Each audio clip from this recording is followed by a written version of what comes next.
លីសាំងស៊ូលេឆេងឈីវពុករលួយបំពេញច្បាប់អ្នកបម្រើស្រីក្នុងភូមិគ្រឹះត្រូវទទួលទោសនិរទេសទៅជីដែងថ្ងៃនេះទទួលរាជបញ្ជាឲ្យមកតាំងទីលំនៅហើយប្រគល់ឲ្យទាហានដែលបានសាងស្នាដៃការពីក្រុងបញ្ចូលក្នុងបញ្ជីកងទ័ពចាត់ចែងឲ្យធ្វើជាភរិយាអ្នកដែលមិនត្រូវបានជ្រើសរើសនឹងត្រូវបញ្ជូនទៅជំរំខាងក្រោយដើម្បីបម្រើការទៅទីនោះនៅខាងក្រោយជំរំនោះមិនមែនជាកន្លែងល្អទេបើត្រូវបញ្ជូនទៅទីនោះជីវិតរបស់ខ្ញុំច្បាស់ជាគ្មានថ្ងៃសុខសាន្តឡើយវាដូចគ្នាទាំងស្រុងមកដល់បាន2ម៉ោងហើយខ្ញុំបានយល់ច្បាស់ពីស្ថានភាពពេលនេះម្ចាស់ដើមនៃរាងកាយនេះគ្រាន់តែជាអ្នកបម្រើគ្រួសារម្ចាស់មានរឿងទៅរកអូបត្រធ្វើដំណើរមកដល់ជីដែងក៏ធ្លាក់ខ្លួនឈឺដោយសារជំងឺផ្ដាសាយមិនអាចរស់រានមានជីវិតបានទើបធ្វើឲ្យប្រលឹងខ្ញុំចូលមកសន្ធិដ្ឋទទួលបានឱកាសរួមម្ដងទៀតគ្រាន់តែត្រូវប្រឈមមុខនឹងការនិរទេសមកជីដែងការចាប់ដើមនេះពិតជាពិបាកតែព្រះបានប្រទានឱកាសឲ្យខ្ញុំរួមម្ដងទៀតទោះផ្លូវខាងមុខគ្រោះថ្នាក់យ៉ាងណាខ្ញុំត្រូវតែបង្ហាញពីសមត្ថភាពរួមរៀនរបស់ខ្ញុំយុគសម័យចុងក្រោយបានបង្រៀនខ្ញុំនៅរឿងពីរទី1ការរស់រានមានជីវិតគឺពឹងផ្អែកលើសមត្ថភាពតែឆ្វេងមានរបួសបញ្ជាក់ថាទើបតែឆ្លងកាត់ការប្រយុទ្ធលើខ្លួនមានរបួសចាស់ថ្មីបញ្ជាក់ថាជាញឹកញាប់ប្រថុយជីវិតតែការដើររបស់គាត់ដង្ហើមរបស់គាត់ថេរកម្លាំងងើបឡើងវិញលឿនសុខភាពរាងកាយល្អកម្លាំងជីវិតនេះភាពត្រជាក់នេះមនុស្សពីរនាក់នៅទីនេះមិនខុសទេគឺគាត់នឹងហើយទាហានម្នាក់នេះគួរឲ្យស្ដាយម្នាក់ស្គមស្គាំងដូចខ្មោចខ្យល់បក់ក៏ប៉ង់ដែរសង្ឃឹមថាពួកគេអាចធ្វើការបានខ្លាចតែគ្មានកម្លាំងសំបីតែដាំបាយលើកនេះការពីក្រុងសៀវចាន់ជាវយ៉ានមានស្នាដៃធំគ្មានអ្នកណាប្រៀបបាននិយាយពីភាពក្លាហានពិតជាមិនធម្មតាតែបាននិយាយពីល្បិចកលសៀវចាន់មិនប្រកាសថាឈ្នះទេនារីទាំងនេះទោះបីជាអ្នកទោសនិរទេសតែយ៉ាងណាក៏ធ្លាប់នៅផ្ទះមន្ត្រីធំច្បាស់ជាត្រូវបានបណ្ដុះបណ្ដាលយ៉ាងល្អលើកនេះជំរំតបជួរមុខសរុបមាន12នាក់មេបញ្ជាការ10នាក់និងមេតប2នាក់អ្នកទាំង12នាក់តាមលំដាប់ស្នាដៃជ្រើសរើសម្ដងម្នាក់បើអ្នកមិនខ្វល់ខ្វាយពីវាទេអញ្ចឹងខ្ញុំសូមចាប់ដើមមុនហើយធ្វើជាគំរូឲ្យអ្នកមើលតើវាយ៉ាងម៉េចបើខ្ញុំពិតជាមិនខ្វល់ការជ្រើសរើសប្រពន្ធក៏មិនសូវសំខាន់ពិតជាបរិសុទ្ធមែនសៀវចេងជាវចេងចុះអ្នកវិញគិតយ៉ាងណាមិនអីទេតាមតែគាត់ទៅឆ្លងភ្នំគឺជារឿងធម្មតាសម្រាប់អ្នកចម្បាំងខ្ញុំគ្រាន់តែចង់ឲ្យគ្រួសារមានហូបគ្រប់គ្រាន់សាងស្នាដៃដើម្បីឲ្យគ្រួសាររួចផុតពីការគ្រប់គ្រងរបស់កងទ័ពមនុស្សស្រីគឺជារឿងស្មុគស្មាញហើយក៏ស៊ីបាយច្រើនមិនសូវមានប្រយោជន៍ដោយស្បៀងអាហារទេតែស៊ូឡានចង់បានបែបនេះបែរជាចង់បានបរិសុទ្ធដែលចេះប្រើអំណាចចាប់ពីខាងនោះមកអ្នកជ្រើសរើសមុនទៅនារីម្នាក់នេះមានរាងកាយស្រស់សង្ហាខ្ញុំសុខចិត្តយកនាងទៅដូចដែលបានគិតមែនគាត់ជ្រើសរើសខ្ញុំទោះរឿងអ្វីឬនៅទីណាស៊ូឡានតែងតែគិតថានាងល្អបំផុតស៊ូហ៊ីទោះពូកែធ្វើការយ៉ាងណាចុងក្រោយក៏នៅតែរងចាំឲ្យគេជ្រើសរើសដដែលបើគាត់មិនខ្វល់សោះសូម្បីតែឲ្យគេរើសអស់តើខ្ញុំមិនអស់ផ្លូវរស់ទេអញ្ចឹងខ្ញុំសុំសួរពេលនេះមានឱកាសមួយខ្ញុំយកម្នាក់នោះខ្ញុំយកនារីទី3ខាងឆ្វេងខ្ញុំយកម្នាក់នៅខាងស្ដាំអ្នកដែលនៅសល់ត្រូវតែទៅបម្រើនៅខាងក្រោយជំរំហើយសៀវចេងដល់វិញអ្នកហើយប្រញាប់ជ្រើសរើសទៅលោកមេតបខ្ញុំមិនត្រូវការមនុស្សស្អីទេអ្នកនិយាយស្អីផ្ដោតស្បៀងឲ្យខ្ញុំបន្តិចទៅខ្ញុំគ្មានលទ្ធភាពចិញ្ចឹមមនុស្សទេប្រហែលម្លេះសៀវចេងនេះជាការចាត់ចែងរបស់រាជវាំងតើអ្នកមានសិទ្ធិបដិសេធឬខ្ញុំមិនមែនចង់ប្រឆាំងទេគឺពិតជាមិនអាចចិញ្ចឹមរូមែនកាលពី5ឆ្នាំមុនសង្គ្រាមបន្សល់ទុកតែប្អូនប្រុសដែលពិការនិងគ្រួសារដែលលំបាករស់នៅបានប៉ុណ្ណេះគឺសំណាងហើយសូម្បីតែខ្លួនឯងក៏ពិបាករស់ហើយអ្វីត្រូវទាញមនុស្សស្រីម្នាក់មកលំបាកជាមួយមិនរងចាំទៀតទេបើរងចាំទៀតគឺអស់ផ្លូវរស់ហើយខ្ញុ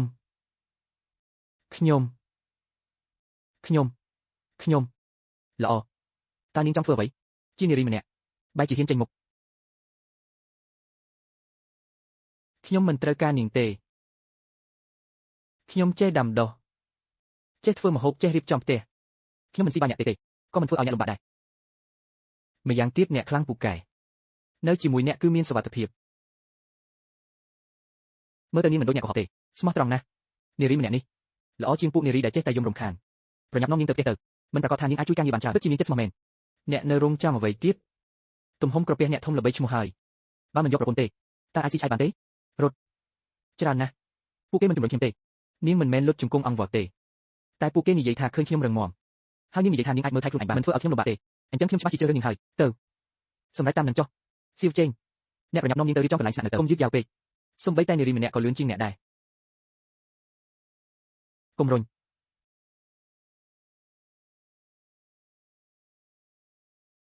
បរិសុទ្ធម្នាក់នេះហាក់ដូចជាតឹងតែង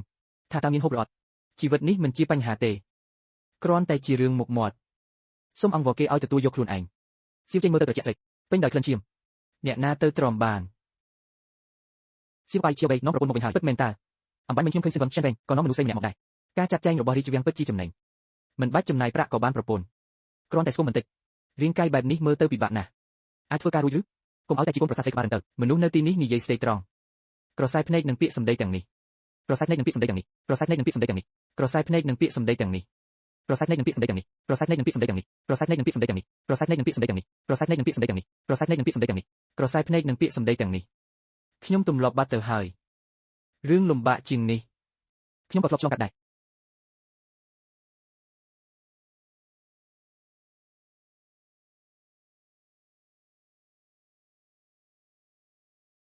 ទីនេះពិតជាក្រមែនគាត់ពិតជាត្រឡប់មកវិញមែននេះខ្ញុំត្រូវគ្រប់គ្រងមនុស្សល្ងងអញពិតជានាំមនុស្សស្រីមកវិញមែនមើលលក្ខខណ្ឌគ្រួសារយើងសិនទៅអញដឹងច្បាស់ហើយអញមានអីចិញ្ចឹមគេអញមើលនាងទៅស្គមដូចខ្មោចមើលរៀងនាងទៅអញមិនអាចបដូរយករឿងផ្សេងទេយកស្បៀងឬប្រាក់សូម្បីតែកន្លះថងក៏នៅតែល្អជាងអញមើលនាងទៅនាំនាងមកតែចង់យកមកសែនឬយ៉ាងម៉េចវាជាយ៉ាងចាត់ចែងមនុស្សហើយបដិសេធមិនបានទេពួកយើងគ្រាន់តែនិយាយលេងទេបើរឿងដល់ថ្នាក់នេះហើយត្អូនឯងក៏គ្មានប្រយោជន៍ដែរយ៉ាងហោចណាស់កូនប្រុសច្បងក្នុងផ្ទះក៏បានរៀបការមានគ្រួសារដែររាងកាយនេះក្មេងស្រីនេះមើលទៅស្គមស្កាំតែមើលទៅស្អាតបាតប្រសើរភ្នែកស្ងប់ស្ងាត់មិនយំមិនរំខានមិនទៀមទីច្រើនមិនដូចអ្នកដែលចេះតែត្អូនត្អែទេតាមនឹងចុះចូលមកចុះចាស់ទុំក្នុងគ្រួសារនេះសុទ្ធតែងាយស្រួលកុំបារម្ភអីពួកយើងមកវិញហើយថ្ងៃនេះជីកមិនបានអីទេនៅលើភ្នំត្រូវអ្នកភូមិជីកយកអស់ហើយសូម្បីតែឫសឈើក៏គ្មានសល់ដែរខ្ញុំដើរទៅខាងកើតឆ្ងាយណាស់ក៏មិនឃើញបន្លែព្រៃផ្សេងទៀតដែរបងធំនេះជាបងថ្លៃរបស់ឯងបងថ្លៃស្រីលើកនេះសាសនាដៃរីជវាំងប្រទៀនបងថ្លៃស្រីខ្ញុំឈ្មោះសៀវជុនជាវយន្តនេះជាប្អូនស្រីពៅសៀវជុនសួស្តីអ្នកទាំងអស់គ្នាខ្ញុំឈ្មោះស៊ូហ៊ឺស៊ូហ៊ីបានហើយកុំឈរនៅខាងក្រៅអីចូលក្នុងផ្ទះមកកំពុងរងចាំហូបបាយថ្ងៃត្រង់ល្មមក្នុងផ្ទះក៏គ្មានរបស់ឆ្ងាញ់អីដែរសល់តែនំប៉័ងខ្មៅបន្តិចទេហូបតាមមានតាមបានទៅនាងថ្ងៃនេះនៅមាននំទៀតកុំនិយាយច្រើនឯងនឹងបងធំទៅមកពីក្រៅត្រូវហូបឲ្យច្រើនបន្តិចនាងអាចហូបអាហារក្រៀបបានទេអាចហូបបានមិនមែននិយាយលេងទេនៅយុគសម័យចុងក្រោយសូម្បីតែអាហារដុតផ្សិតក៏ខ្ញុំលេបចូលដែរនំប៉័ងខ្មៅនេះគឺឆ្ងាញ់ជាងឆ្ងាញ់ណាស់ហូបទៅអរគុណហូបនំប៉័ងនេះអាចឆ្អែតទេឃ្លានខ្លាំងណាស់ធ្វើការត្រឡប់មកវិញអ្នកណាមិនឃ្លានតែមួយផ្លែតសោះគាត់ហូបនំអស់5សន្លឹកហើយនំនេះពិតជាចំណាយច្រើនមែនបុរសម្នាក់នេះត្រូវតែចិញ្ចឹមឲ្យបានល្អត្រូវតែផ្ដោតលើបរិមាណហើយត្រូវញ៉ាំឲ្យបានច្រើន Not getting full quickly នាងមិនធ្លាប់ហូបអាហារបែបនេះទេសម្រាប់ខ្ញុំវាល្អណាស់ហើយល្អបងទី2មើលនាងទៅក្មេងតូចនាងក៏ហូបបានច្រើនដែរថ្ងៃនេះរៀងឃ្លានបន្តិចបូករួមទាំងខ្ញុំជាមនុស្សហូបច្រើនស្រាប់ទំហំប្រភេទធំជាងមនុស្សធម្មតាត្រូវតែគ្រប់គ្រងខ្លួនឯងបន្តិចកុំឲ្យគេភ័យដណ្ដើមចំណែកអាហាររបស់គេពិតជាមិនល្អទេ amount hold it in អាចហូបបានច្រើនបញ្ជាក់ថាសុខភាពមិនអន់ទេអ្នកទាំងពីរពិតជាស័ក្តិសមគ្នាមែនម្នាក់ហូបច្រើនម្នាក់ទៀតក៏ហូបបន្តិចដែរគ្រាន់តែញ៉ាំបាន6.7%ប៉ុណ្ណោះអាហារមួយពេលនេះហាក់ដូចជាមិនសូវមានរសជាតិអ្វីទេតែខ្ញុំក៏ញ៉ាំអស់ដែរការរស់នៅក្នុងយុគសម័យចុងក្រោយបានបង្រៀនខ្ញុំមិនឲ្យខ្ជិះខ្ជីទឹកមួយដំណក់ឡើយអាហារមួយគ្រាប់ក៏មិនឲ្យសោះទីនេះមិនមែនយុគសម័យចុងក្រោយទេពិភពលោកនេះមានធនធានគ្រាន់តែគ្រួសារសៀវព្រៃក៏ប៉ុណ្ណោះអាជុនអាយិនអាយេតអេយ៉ូអ្នកទាំងពីរជួយរៀបចំចានចង្កេះផងអញទៅតែមកពីជំរំតបថ្ងៃនេះមិនបាច់ធ្វើការទេសម្រាប់នៅក្នុងផ្ទះឲ្យស្រួលបួលទៅមិនអីទេរបួសមិនទាន់ជាសេះស្បើយទេស្ដាប់បង្កប់ទៅមនុស្សគឺនាំមកវិញហើយតែនៅលើខ្លួនក្មេងស្រីនេះនៅស្លៀកសម្លៀកបំពាក់អ្នកទោសនៅឡើយសូម្បីតែខោអាវផ្លាស់ប្ដូរក៏គ្មានអ្នករងចាំនៅទីនេះមួយផ្លេត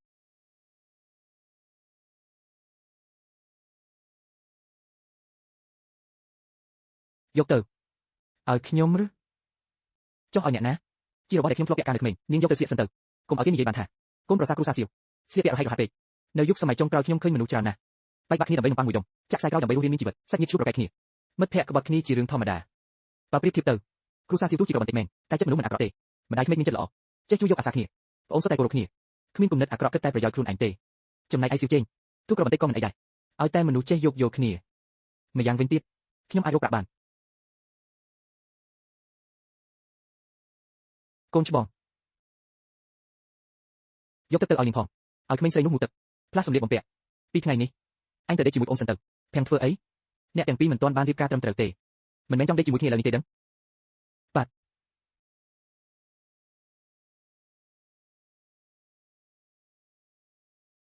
នេះជាកន្លែងដែលខ្ញុំរស់នៅជាង10ឆ្នាំមកហើយថ្ងៃនេះមិនដូចមុនទេខ្ញុំសៀវជេងមានប្រពន្ធហើយ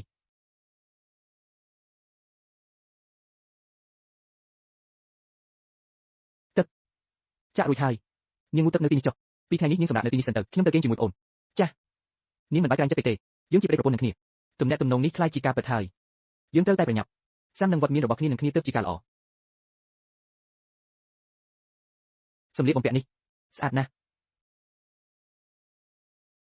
ចាំបន្តិចទៀតខ្ញុំពាក់ឲ្យអ្នកមើល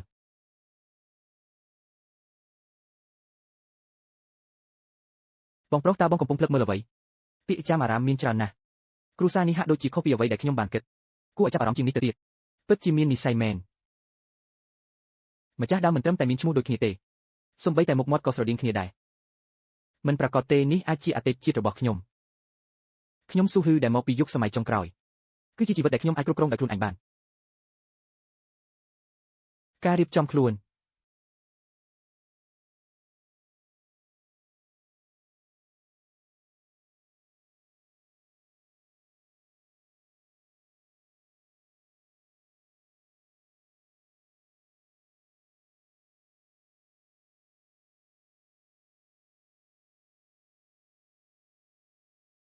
ស្អីគេ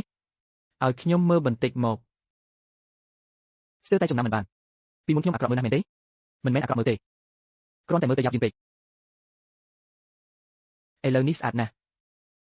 ស្លៀកសមជាងម្ដាយខ្ញុំទៅទៀតប្អូននិយាយបែបនេះមិនខ្លាចអ្នកម្ដាយទេអីចឹងខ្ញុំមិននិយាយនៅមុខគាត់ទេមិនក៏ស្គមម្លេះតាមផ្លូវគេមិនឲ្យបាយហូបទេអីបានហូបតិចតួចណាស់ថ្ងៃក្រោយហូបឲ្យច្រើនបន្តិចទៅខ្យល់នៅជីដែនបោកខ្លាំងណាស់បើគ្មានសាច់ឈាមបន្តិចទេទប់ទល់មិនរួចឡើយមិនអីទេមើលទៅសមជាមនុស្សបន្តិចហើយអរគុណអ្នកម្ដាយដែលបានឲ្យខ្ញុំខ្ចីសម្លៀកបំពាក់នេះខ្ចីស្អីទៅជោគទាំងនេះហើយគឺយើងជាគ្រួសារតែមួយសម្លៀកបំពាក់នេះជារបស់អញហើយយីអើមិនយកចានទៅទុកបងថ្លៃស្រីស្អាតណាស់មើលអីហ្នឹងប្រញាប់ទៅធ្វើការទៅនៅផ្ទះក៏គ្មានការងារអីធ្វើដែរអញចូលទៅសម្រាប់ក្នុងបន្ទប់បន្តិចទៅសម្រួលស្មារតីសិនយល់ហើយខ្ញុំទៅសម្រាប់នៅបន្ទប់អាជនហើយខ្ញុំទៀតហើយ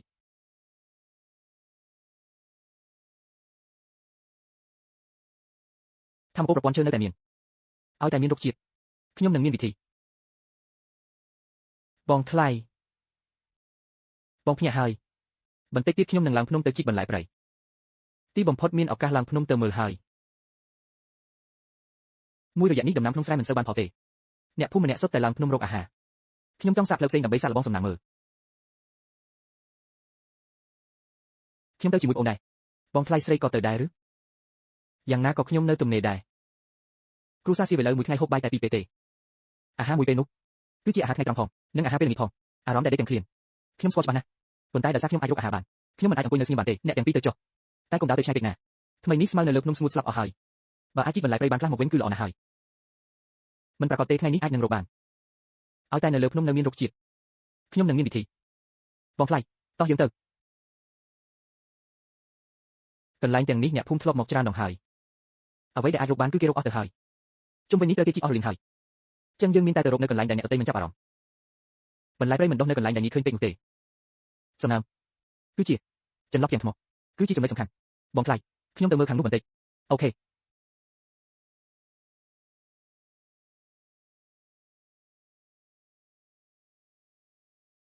ធម្មពលនៅតែមានប៉ុន្តែវាខ្សោយជាងមុនច្រើនណាស់បើកាលពីមុនវាស្មៅនេះច្បាស់ជាដុះលូតលាស់យ៉ាងលឿនជាក់ជាមិនខានឥឡូវនេះបញ្ចេញធម្មពលបានត្រឹមតែប៉ុណ្ណេះឲ្យតែធម្មពលនៅតែមានគឺនៅមានឱកាសកែប្រែជោគវាសនាចាំបន្តិចអំបញ្ញមិញខ្ញុំហាក់ដូចជាមានអារម្មណ៍ដឹងអ្វីម្យ៉ាងនេះគឺទីតាំងរបស់រុក្ខជាតិល្អណាស់ធម្មពលប្រព័ន្ធឈើរបស់ខ្ញុំបានប្រែប្រួលហើយមិនត្រឹមតែអាចជួយឲ្យវាលូតលាស់ទេថែមទាំងអាចដឹងពីស្ថានភាពនិងទីតាំងរុក្ខជាតិនៅក្បែរនេះទៀតផងនៅទីនោះមានបន្លែព្រៃមួយគំនរទីតាំងមិនឆ្ងាយទេលាក់នៅពីក្រោយផ្ទះខ្ញុំឯងអាហ្វៀតតោះយើងទៅមើលខាងនោះបងថ្លៃខាងនោះគឺជាជំរាលថ្មធម្មតាគ្មានអ្នកណាទៅទីនោះទេប្រហែលជាគ្មានបន្លែព្រៃទេទៅមើលបន្តិចទៅក្រែងលោកក្នុងជំរាលថ្មនោះមានអ្វីយ៉ាងណាក៏ខាងនេះយើងរកមិនបានអីដែរ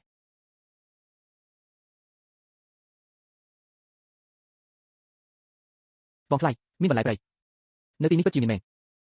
នៅមិនទាន់មានអ្នកណាជីទេជីយ៉ាងម៉េចទៅទុកគ្រោះរបស់វាផងប៉ុន្មានថ្ងៃទៀតវានឹងដុះឡើងវិញហើយបងថ្លៃបងពិតជាពូកែណាស់មិននឹកស្មានថាបងអាចរកឃើញកន្លែងនេះសោះខ្ញុំគ្រាន់តែប្រើវិចារញ្ញប៉ុណ្ណោះបងថ្លៃចឹងសំណាងរបស់បងពិតជាល្អណាស់ពិតជាមិនអត់មែនម្ហូបបន្ថែមដំបូងរបស់គ្រូសាសៀវមានម្ហូបហើយចាំបន្តិចខ្ញុំចង់រកឲ្យបានច្រើនជាងនេះយប់នេះមានម្ហូបបន្ថែមហើយអ្នកម្ដាយប្រកាសជាសប្បាយចិត្តមិនខានមិនប្រកាសទេមួយរយៈទៀតនៅទីនេះនឹងដុះឡើងវិញមួយគំនរទៀតពិតមែនហ៎ល្អណាស់អញ្ចឹងបងថ្លៃកន្លែងនេះទៅមុខនឹងខ្លាចជាកន្លែងសម្ងាត់របស់យើងហើយកុំប្រាប់អ្នកណាឲ្យសោះអូខេឲ្យតែយើងទុកវាពេលណាចង់ឲ្យវាដុះឡើងវិញមិនមែនជារឿងពិបាកទេ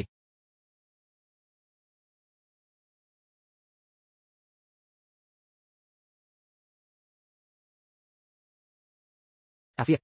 ខាងនោះហាក់ដូចជាមានដែរពិតមែនហ៎តោះ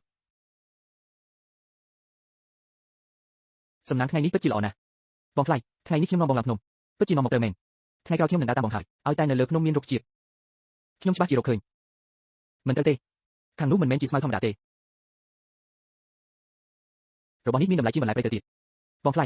នេះគឺជាអ្វីទៅនេះគឺយិនសិនព្រៃ Astragalus ជាឱសថដែលកន្លែងលក់ថ្នាំគេទិញឱសថអាចលក់បានលុយមែនទេអាចវាក៏អាចយកមកពលរាងកាយបានដែរអ្នកនៅជីដែនធ្វើការនឿយហត់នឹងងាយរបួសណាស់របស់នេះយើងអាចប្រើបានអញ្ចឹងអាចយកឲ្យបងធំប្រើបានហើយជីកវាយកទៅផ្ទះសិនរបៀបប្រើប្រាស់យ៉ាងម៉េចចាំគិតតាមក្រោយបងថ្លៃបងពិតជាពូកែណាស់បងថែមទាំងស្គាល់ឱសថទៀតប្រញាប់ជីកទៅយកហើយអូខេបងថ្លៃថ្ងៃនេះសំណាងយើងល្អណាស់ប្រមូលបានច្រើនយ៉ាងនេះកាលពីមុនខ្ញុំឡើងភ្នំមួយថ្ងៃពេញក៏មិនប្រកាសថាជីកបានច្រើនយ៉ាងនេះដែរនេះមិនមែនជាសំណាងទេឲ្យតែធម្មពលរបស់ខ្ញុំនៅតែមានភ្នំមួយនេះច្បាស់ជាមិនឲ្យខ្ញុំដាច់ពុះឡើយហេនេះមិនមែនក្មេងស្រីតកោស៊ីទេថ្ងៃនេះជីកបានអីខ្លះឲ្យមើលបន្តិចមកបន្លែព្រៃច្រើនម្លេះពួកឯងជីកបានពីណានៅម្ដុំនេះត្រូវគេកាយរកតិចអស់ទៅហើយខ្ចីទៀតអាចហូបបានច្រើនពេលណាស់បន្លែព្រៃយ៉ាងនេះសុទ្ធតែជាអ្វីដែលបងថ្លៃខ្ញុំរកបានទេកូនប្រសាថ្មីទើបតែមកដល់អាចរកបន្លែព្រៃបានសំណាងល្អណាស់សំណាងមែនអញ្ចឹងពួកខ្ញុំទៅសិនហើយអ្នកមីងពួកខ្ញុំត្រឡប់ទៅវិញសិនហើយបងថ្លៃយើងប្រញាប់ត្រឡប់ទៅវិញទៅបើមិនអញ្ចឹងពួកគាត់ច្បាស់ជាស៊ូច្រើនទៀតមិនខានក្មេងស្រីនេះពិតជាចាត់ទុកខ្ញុំជាមនុស្សក្នុងគ្រួសារមែនអ្នកម្ដាយប្រញាប់មកមើលនេះពួកយើងរកបានបន្លែព្រៃច្រើនណាស់អូហូច្រើនម្លេះប្រញាប់យកមកឲ្យម្ដាយមើលបន្តិចពួកឯងរកបានដោយវិធីណានៅពាក់កណ្ដាលភ្នំនៅមានបន្លែព្រៃច្រើនយ៉ាងនេះទៀតហ៎យីកអញបាននាំបងថ្លៃចូលទៅកណ្ដាលព្រៃច្រើនមែនទេក្នុងព្រៃភ្នំមិនមែនជារឿងលេងសើចទេសូម្បីតែមនុស្សប្រុសក្នុងជួរតបក៏មិនហ៊ានដើរចូលព្រៃកណ្ដាលដែរអ្នកម្ដាយកុំបារម្ភអីពួកខ្ញុំគ្រាន់តែដើរនៅម្ដុំជើងភ្នំប៉ុណ្ណោះមិនបានទៅឆ្ងាយទេបន្លែព្រៃលាក់ខ្លួនតាមផ្ទាំងថ្មឬតាមចន្លោះជ្រលងនានាទើបគ្មានអ្នកណាឃើញពីមុនមកពិតជាមិនបានចូលទៅត្រូវមែនសុទ្ធតែបងថ្លៃជាអ្នករកឃើញទេបងថ្លៃបងពិតជាពូកែពេកហើយល្អណាស់ថ្ងៃនេះយើងហូបនំប៉័ងលីបន្លែព្រៃល្អណាស់ថ្ងៃនេះអាចហូបឆ្អែតហើយអ្នកម្ដាយមើលនេះគឺយិនសិនព្រៃប្រយ័ត្នខូចបងថ្លៃថារបស់នេះអាចលក់បានលុយហ៎នេះគ្រាន់តែជាស្មៅប៉ុន្មានដាំសោះពិតមែនបងថ្លៃគ្រាន់តែមើលមួយផ្លែតក៏ស្គាល់ភ្លាមថែមទាំងប្រាប់ថាហាងថ្នាំគេទិញទៀតអញស្គាល់អសទៀតហ៎កាលពីមុននៅក្នុងភូមិគ្រឹះធ្លាប់បានរៀនបន្តិចបន្តួចពីគ្រូពេទ្យសំអាងមួយនេះគ្រប់គ្រាន់ហើយបើចង់រស់នៅឲ្យបានស្រួលខ្ញុំត្រូវតែឲ្យពួកគេសាំបន្តិចម្ដងថាខ្ញុំចេះជំនាញទាំងនេះពិតជាជំនាញដ៏ល្អមែននៅជីដែននេះអសអ្វីក៏មានតម្លៃដែរមនុស្សដែលស្គាល់អសមិនមានច្រើនទេថ្ងៃក្រោយពេលឡើងភ្នំអញនាំយាយទៅជាមួយផងជីកឲ្យបានច្រើនបន្តិចមកគាត់ទទួលស្គាល់ខ្ញុំហើយអ្នកម្ដាយបងថ្លៃថែមទាំងប្រាប់ថាយិនសិនព្រៃនេះអាចយកទៅដាំបានទៀតដាំបានហ៎របស់នេះអាចដាំរួចដែរមែនទេឥឡូវសាកយកទៅដាំក្នុងសួនសិនទៅបើវាលូតលាស់ល្អចាំយកទៅលក់នៅទីប្រជុំជនអញ្ចឹងអញយកវាទៅដាំចុះចាស់បងថ្លៃខ្ញុំលៀមបន្លែឲ្យកូនប្រសាថ្មីម្នាក់នេះមិនដូចអ្វីដែលខ្ញុំបានគិតសោះតែទុនខ្សោយមិនចេះធ្វើការដេកសាច់លាយខ្វះជីជាតិនិងសំណើមមិនចម្លែកទេដែលគ្មានអ្នកណាចង់ដាំដំណាំប៉ុន្តែទោះជាកន្លែងដែលខ្សត់ខ្សោយយ៉ាងណាក៏ដោយឲ្យតែមានខ្ញុំក៏អាចដាំដុះបានដែរបងថ្លៃបងពិតជាចេះដាំដុះមែនហ៎ចេះបន្តិចបន្តួចកាលពីមុនខ្ញុំតែងតែធ្វើការនៅឯចំការរាល់ថ្ងៃការងារប៉ុណ្ណេះមិនមានអីអស្ចារ្យទេបងថ្លៃហាក់ដូចជាចេះសពគ្រប់បែបយ៉ាងចាំមើលការលូតលាស់របស់វាសិនពេលវារឹងមាំហើយលូតច្បាស់ជាបានថ្លៃជាងមុនដេកទេធំយ៉ាងនេះដាំយិនសិនប្រៃតែពី3ដើមពិតជាខ្ជិះខ្ជីណាស់អ្នកម្ដាយនៅផ្ទះមានសក់គ្រាប់ពូជដែរទេខ្ញុំចង់យកមកដាំថែមគ្រាប់ពូជហ៎នេះគឺជាគ្រាប់ពូជដែលសល់ពីការដាំដុះលើកមុនគ្រាប់ពូជទាំងនេះមិនសូវល្អទេបើអញចង់ដាំយកវាទៅសាកល្បងមើលចុះមិនអីទេអ្នកម្ដាយតាមពិតខ្ញុំពូកែខាងដាំដុះណាស់ឲ្យតែជាគ្រាប់ពូជខ្ញុំច្បាស់ជាមានវិធីដាំវាឲ្យដុះមកមិនខានអូខេអញ្ចឹងអញសាកល្បងទៅបើដាំមិនដុះក៏មិនអីដែរកុំឲ្យតែហត់ពេកទៅបានហើយចាំពូវាលូតលាស់ចេញពន្លកមកគ្រូសាសៀមនឹងបានដឹងថាខ្ញុំមិនមែនជាមនុស្សដែលហូបបាយទេឡើយថ្ងៃនេះម្ហូបមានច្រើននំប៉័ងអាចធ្វើរៀងធំបន្តិចអ្នកម្ដាយថ្ងៃនេះពូយើងអាចហូបច្រើនបន្តិចបានទេស៊ីសឹងលើឯងធ្វើការលឿនឬអត់បរិយាកាសគ្រួសារដ៏កក់ក្ដៅបែបនេះខ្ញុំមិនបានជួបប្រទេសយូរណាស់មកហើយអាហារឆ្អិនហើយឬនៅប្រញាប់អីមិនទាន់ឆ្អិនស្រួលបួលផងសាកលាក់បន្តិចសិនមើលអរគុណអ្នកម្ដាយទៅក្រោយផ្ទះហៅបងធំឯងមកហូបបាយមកបងធំហូបបាយអ្នកម្ដាយហៅហូបបាយយីហើយប្រញាប់ហូបទៅអាហារបន្ថែមពេលដំបូងមានហើយថ្ងៃមុខពួកយើងនឹងមានស្បៀងអាហារអ្នកម្ដាយបន្តិចម្ដងជីវិតរបស់គ្រួសារសៀវនឹងកាន់តែប្រសើរឡើងបន្តិចម្ដងមានរឿងមួយខ្ញុំត្រូវពិភាក្សាជាមួយពួកឯងដោយសារតែបានចូលមកធ្វើជាសមាជិកគ្រួសារសៀវយើងហើយទំនៀមទម្លាប់ដែលគួរមានក៏ត្រូវតែធ្វើឲ្យបានត្រឹមត្រូវខ្ញុំគិតថាខាងស្អែកនេះនឹងរៀបចំតុអាហារមួយនៅផ្ទះពេលនោះយើងនឹងអញ្ជើញមេភូមិព្រមទាំងមេកងរបស់អាចេញមកហូបបាយជាមួយគ្នាជុំមួយតុតើពួកឯងយកយ៉ាងណាដែរស្រេចតែអ្នកម្ដាយចាត់ចែងទៅចុះនេះគឺជាប្រាក់ខែក្នុងរយៈពេល2ខែនេះមិនក៏2ខែបានតែប៉ុណ្ណេះការបើកប្រាក់មិនក៏ចេះតែតិចទៅអញ្ចឹងគឺអ្នកដែរនេះជារឿងធម្មតាទៅហើយអាហារជប់លៀងនេះមិនបាច់រៀបចំធំដុំទេប៉ុន្តែអ្នកដែលគួរអញ្ជើញគឺត្រូវតែអញ្ជើញភ្ញៀវកិត្តិយសដែលគួរតែមានគឺត្រូវតែមានគ្រួសារសៀវបានផ្ដល់កិត្តិយសនិងមុខមាត់ដល់ខ្ញុំក៏គួរតែតបស្នងដល់គ្រួសារនេះវិញដែរដោយជួយបង្កើនកម្លាំងចិត្តដល់ពួកគេកូនច្បងអញយកប្រាក់នេះទៅមើលនៅទីប្រជុំជនបន្តិចទៅគ្រឿងទេសនានាត្រូវទិញត្រៀមទុកបន្តិចខាងស្អែកនេះរៀបចំអាហារមិនអាចឲ្យមើលទៅអន់ពេកទេអាជុនទៅទីប្រជុំជនជាមួយបងបាទ anh chắc chắn tamនឹងទៅនៅក្នុងព្រៃភ្នំនៅមានរុក្ខជាតិជាច្រើនទៀតក្នុងចំណោមនោះមានធម្មពលរុក្ខជាតិខ្លាំងជាងយិនសិនព្រៃទៅទៀតភាគច្រើនប្រហែលជាអស់សម្បូរហើយប៉ុន្តែបើយិកអ៊ឺដើរតាមខ្ញុំប្រកាសជាមិនអាចបញ្ចេញសមត្ថភាពបានពេញលេញឡើយខ្ញុំត្រូវតែរកវិធីយិកអ៊ឺនៅផ្ទះទេខ្ញុំនៅទីនេះតោះនិយាយថាផ្ទះឯងមានបងខ្លាយស្រីថ្មីខ្ញុំមិនចូលទៅទេខ្ញុំមិនទៅទេក្មេងម្នាក់នេះតែងតែខ្លាចខ្ញុំទៅតែមកដល់មានអារម្មណ៍មិនសើចង់នៅកំដរខ្ញុំមិនអីទេអញទៅចុះខ្ញុំនឹងសម្រាប់នៅក្នុងផ្ទះបន្តិចប៉ុន្តែបងខ្លាយនៅម្នាក់ឯងខ្ញុំមិនមែនជាកូនក្មេងយ៉ាងណាប្រញាប់ទៅចុះកុំឲ្យអ្នកម្ដាយរងចាំយូរអ្នកចាំខ្ញុំបន្តិចឱកាសមកដល់ហើយថ្ងៃនេះត្រូវតែរកវិញយ៉ាងឲ្យបានលើកនេះមិនអាចរកតែបន្លែព្រៃទេខ្ញុំត្រូវតែរកអស្ចារ្យអាចលក់បានលុយរកឃើញហើយយិនសិនព្រៃរបស់នេះនៅជីដែងគឺមានតម្លៃជាងយិនសិនព្រៃឆ្ងាយណាស់ជីកបានមួយដើមនេះពិតជាចំណេញមែនពីទីជប់លៀងនៅខាងស្អែកគឺមានសង្ឃឹមហើយមើលទៅក្នុងភ្នំនេះពិតជាលក្ខរបស់ល្អជាច្រើនមែនកន្លែងណាជាស្មៅស្ងួតធម្មតាកន្លែងណាជាអសឥឡូវនេះខ្ញុំគ្រាន់តែមើលមួយផ្លែក៏ដឹងយករបស់ទាំងនេះទៅហាងឆ្នាំនៅទីប្រជុំជនប្រកាសជាអាចលក់បានលុយមិនតិចទេរៀបចំពិធីជប់លៀងនៅខាងស្អែកនេះទូគិតយ៉ាងណាក៏មិនអន់ពេកដែរខ្ញុំដើរចូលជ្រៅពេកហើយទីនេះជាងនឹងព្រៃជ្រៅហើយក្នុងព្រៃជ្រៅអាចនឹងមានសត្វសាហាវខ្ញុំគ្មានកម្លាំងប្រយុទ្ធទេមិនអាចបន្តប្រថុយទៀតទេត្រូវតែត្រឡប់ទៅវិញមិនមែនជួបសត្វសាហាវមែនទេដឹងបើវាស៊ូចេញមកតើខ្ញុំរត់ឡើងទួទៅខាងឆ្វេងឬរត់ចុះចំណោទទុនសាយសាច់ប្រសិនបើខាងស្អែកនៅលើតុអាចមានមុខម្ហូបសាច់ទុនសាយមួយចានទៀតនោះទើបជាម្ហូបពិសេសពិតប្រាកដកុំរត់ក្នុងនាមដែលខ្ញុំអាចដឹងពីទីតាំងរុក្ខជាតិអញ្ចឹងខ្ញុំអាចបញ្ជាពួកវាបានទេខ្ញុំពិតជាអាចបញ្ជារុក្ខជាតិបានមែនកុំកម្រើកថ្ងៃនេះឯងរត់មិនរួចទេពេលនេះពិធីជប់លៀងនៅខាងស្អែកមានម្ហូបពិសេសហើយធម្មពលប្រព័ន្ធឈើរបស់ខ្ញុំមិនត្រឹមតែអាចជួយឲ្យវាលូតលាស់ទេថែមទាំងអាចដឹងទីតាំងនិងថែមទាំងអាចបញ្ជារុក្ខជាតិទៀតផងសមត្ថភាពនេះនៅជីដែងគឺសំខាន់ជាងប្រាក់ទៅទៀតមិនអាចនៅយូរទៀតទេបើអ្នកផ្ទះត្រឡប់មកវិញមិនឃើញខ្ញុំច្បាស់ជាបារម្ភមិនខានអស់នេះបរិមាណមិនសូវច្រើនទេតែគុណភាពល្អណាស់តម្លៃច្បាស់ជាមិនថោកទេការមកលើកនេះយកអសទៅបដូរយកលុយទុនសាយធ្វើជាម្ហូបបន្ថែមអាហារមួយតូបសម្រាប់ពិធីជប់លៀងខាងស្អែកគឺមានសង្ឃឹមហើយអាឡាមផ្ទះយើងមិនអន់ជាងអ្នកបម្រើនៅផ្ទះមន្ត្រីធំក្នុងរាជធានីទេត្រូវបានបណ្ដុះបណ្ដាលមកយ៉ាងល្អមានសមត្ថភាពពេញខ្លួនអាចយកបានប្រពន្ធពូកែយ៉ាងនេះមិនមែនជារឿងនេះទេអ្នកមានសិនពិតជាមានសំណាងណាស់មេកុងសិនពិតជាមានភ្នែកមុតមែនកូនប្រសានេះមើលទៅចេះរៀបចំផ្ទះសម្បែងណាស់ប្រកាសហើយពួកអ្នកមិនដឹងទេអាឡាមមិនត្រឹមតែចេះគិតលេខទេថែមទាំងចេះអក្សរទៀតផងចេះអក្សរទៀតហ៎អញ្ចឹងមិនធម្មតាទេតើអាចមើលបញ្ជីកណីឲ្យបានទេស្ត្រីនៅជីដែនទាំងនេះមិនដែលឃើញច្បាប់ទម្លាប់គ្រួសារធំទេអ្នកទាំងអស់គ្នាសរសើរពេកហើយកាលពីមុនខ្ញុំធ្វើការក្បាញ់អ្នកនាងរាល់ថ្ងៃក៏ធ្លាប់ឃើញរឿងជាច្រើនដែរជំហានមួយនេះខ្ញុំដើរទៅហើយសិនវឹងពីតម្លៃខ្ញុំខ្ពស់ម៉ៃក្មេកក៏ចូលចិត្តខ្ញុំឥឡូវនេះខ្ញុំនៅក្នុងគ្រួសារសិនចាត់ទុកថាចូលជើងបានយ៉ាងរឹងមាំហើយត្រឡប់មកវិញហើយហ៎បងថ្លៃសិននិយាយថាផ្ទះបងក៏មានកូនប្រសាថ្មីដែរយ៉ាងម៉េចដែរគ្រួសារសៀវកូនប្រសាថ្មីផ្ទះបងនោះក៏ចេះអក្សរនឹងគិតលេខដែរមែនទេសុទ្ធតែធ្លាប់ធ្វើការនៅផ្ទះមន្ត្រីធំច្បាស់ជាមិនអន់ទេមែនទេតែស៊ូហ៊ីផ្ទះខ្ញុំក៏មិនអន់ដែរព្រឹកមិញទៅតែឡើងភ្នំម្ដងក៏រកបានអស្មីនតម្លៃ200មកវិញស៊ូហ៊ីចេះរកអស្នាងមានសមត្ថភាពបែបនេះពីអង្ការបងថ្លៃសៀវឲ្យប្រយ័ត្នមើលខុសណានៅលើភ្នំមានស្មារតីច្រើនណាស់មើលខុសឬមិនខុសអ្នកមីងប្រហែលជាមិនទាន់ស្គាល់ច្បាស់ទេបងអូនហឺពួកយើងទាំងពីរអ្នកធំធាត់ឡើងដោយបម្រើអ្នកនាងពីមុនបងអូនហឺធ្លាប់មើលការខុសត្រូវកិច្ចការក្នុងផ្ទះ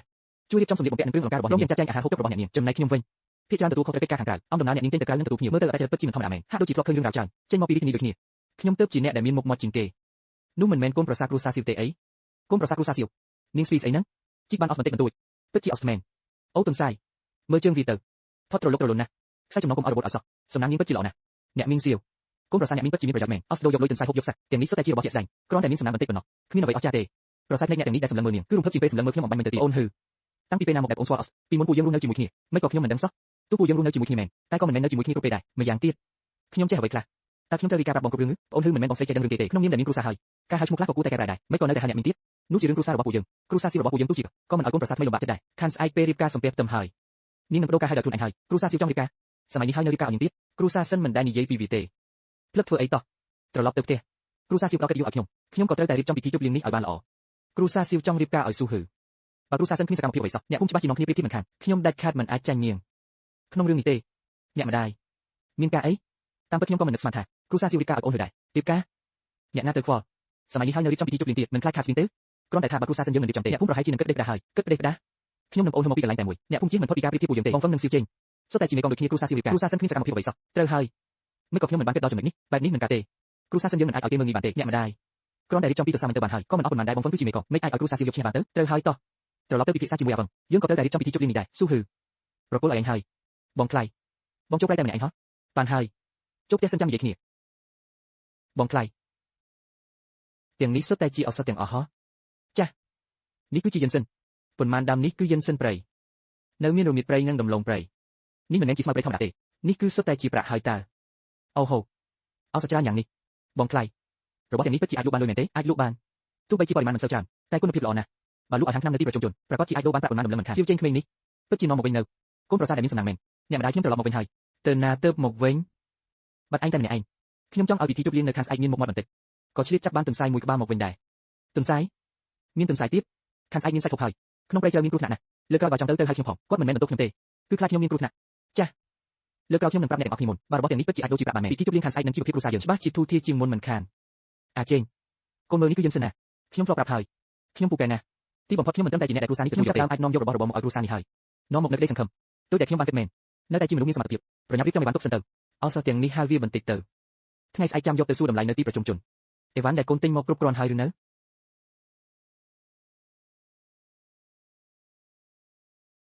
គ្រប់ហើយមានរបស់ទាំងនេះពិធីជប់លៀងខាងស្អែកនេះមិនបាច់បារម្ភទេលើកនេះពិតជាអរគុណដល់ហើយអីវ៉ាន់ក៏បានទិញរួចរាល់ហើយដែរ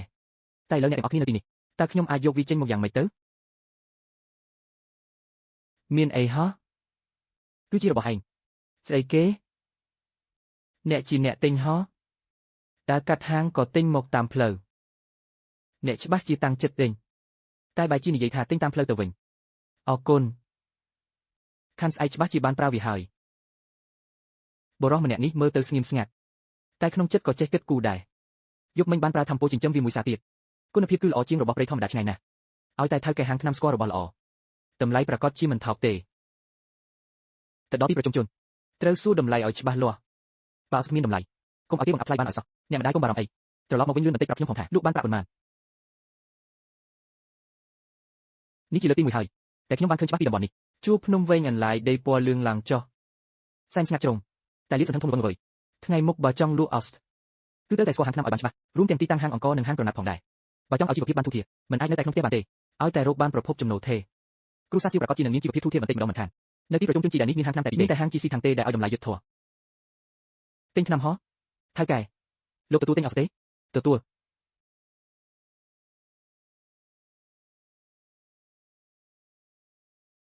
យិនសិននេះពួកឯងជីកបានខ្លួនឯងហោះទើបតែជីកបានមិនសើមែនទេគឺវាល្អគ្មានខូចខាតអ្វីទេទំហំក៏ធំសម្រាប់ជាតិអស់ក៏ល្អនៅតំបន់ជីដែលនេះកង្វល់នឹងជួបរបស់ល្អបែបនេះណាល្អណាស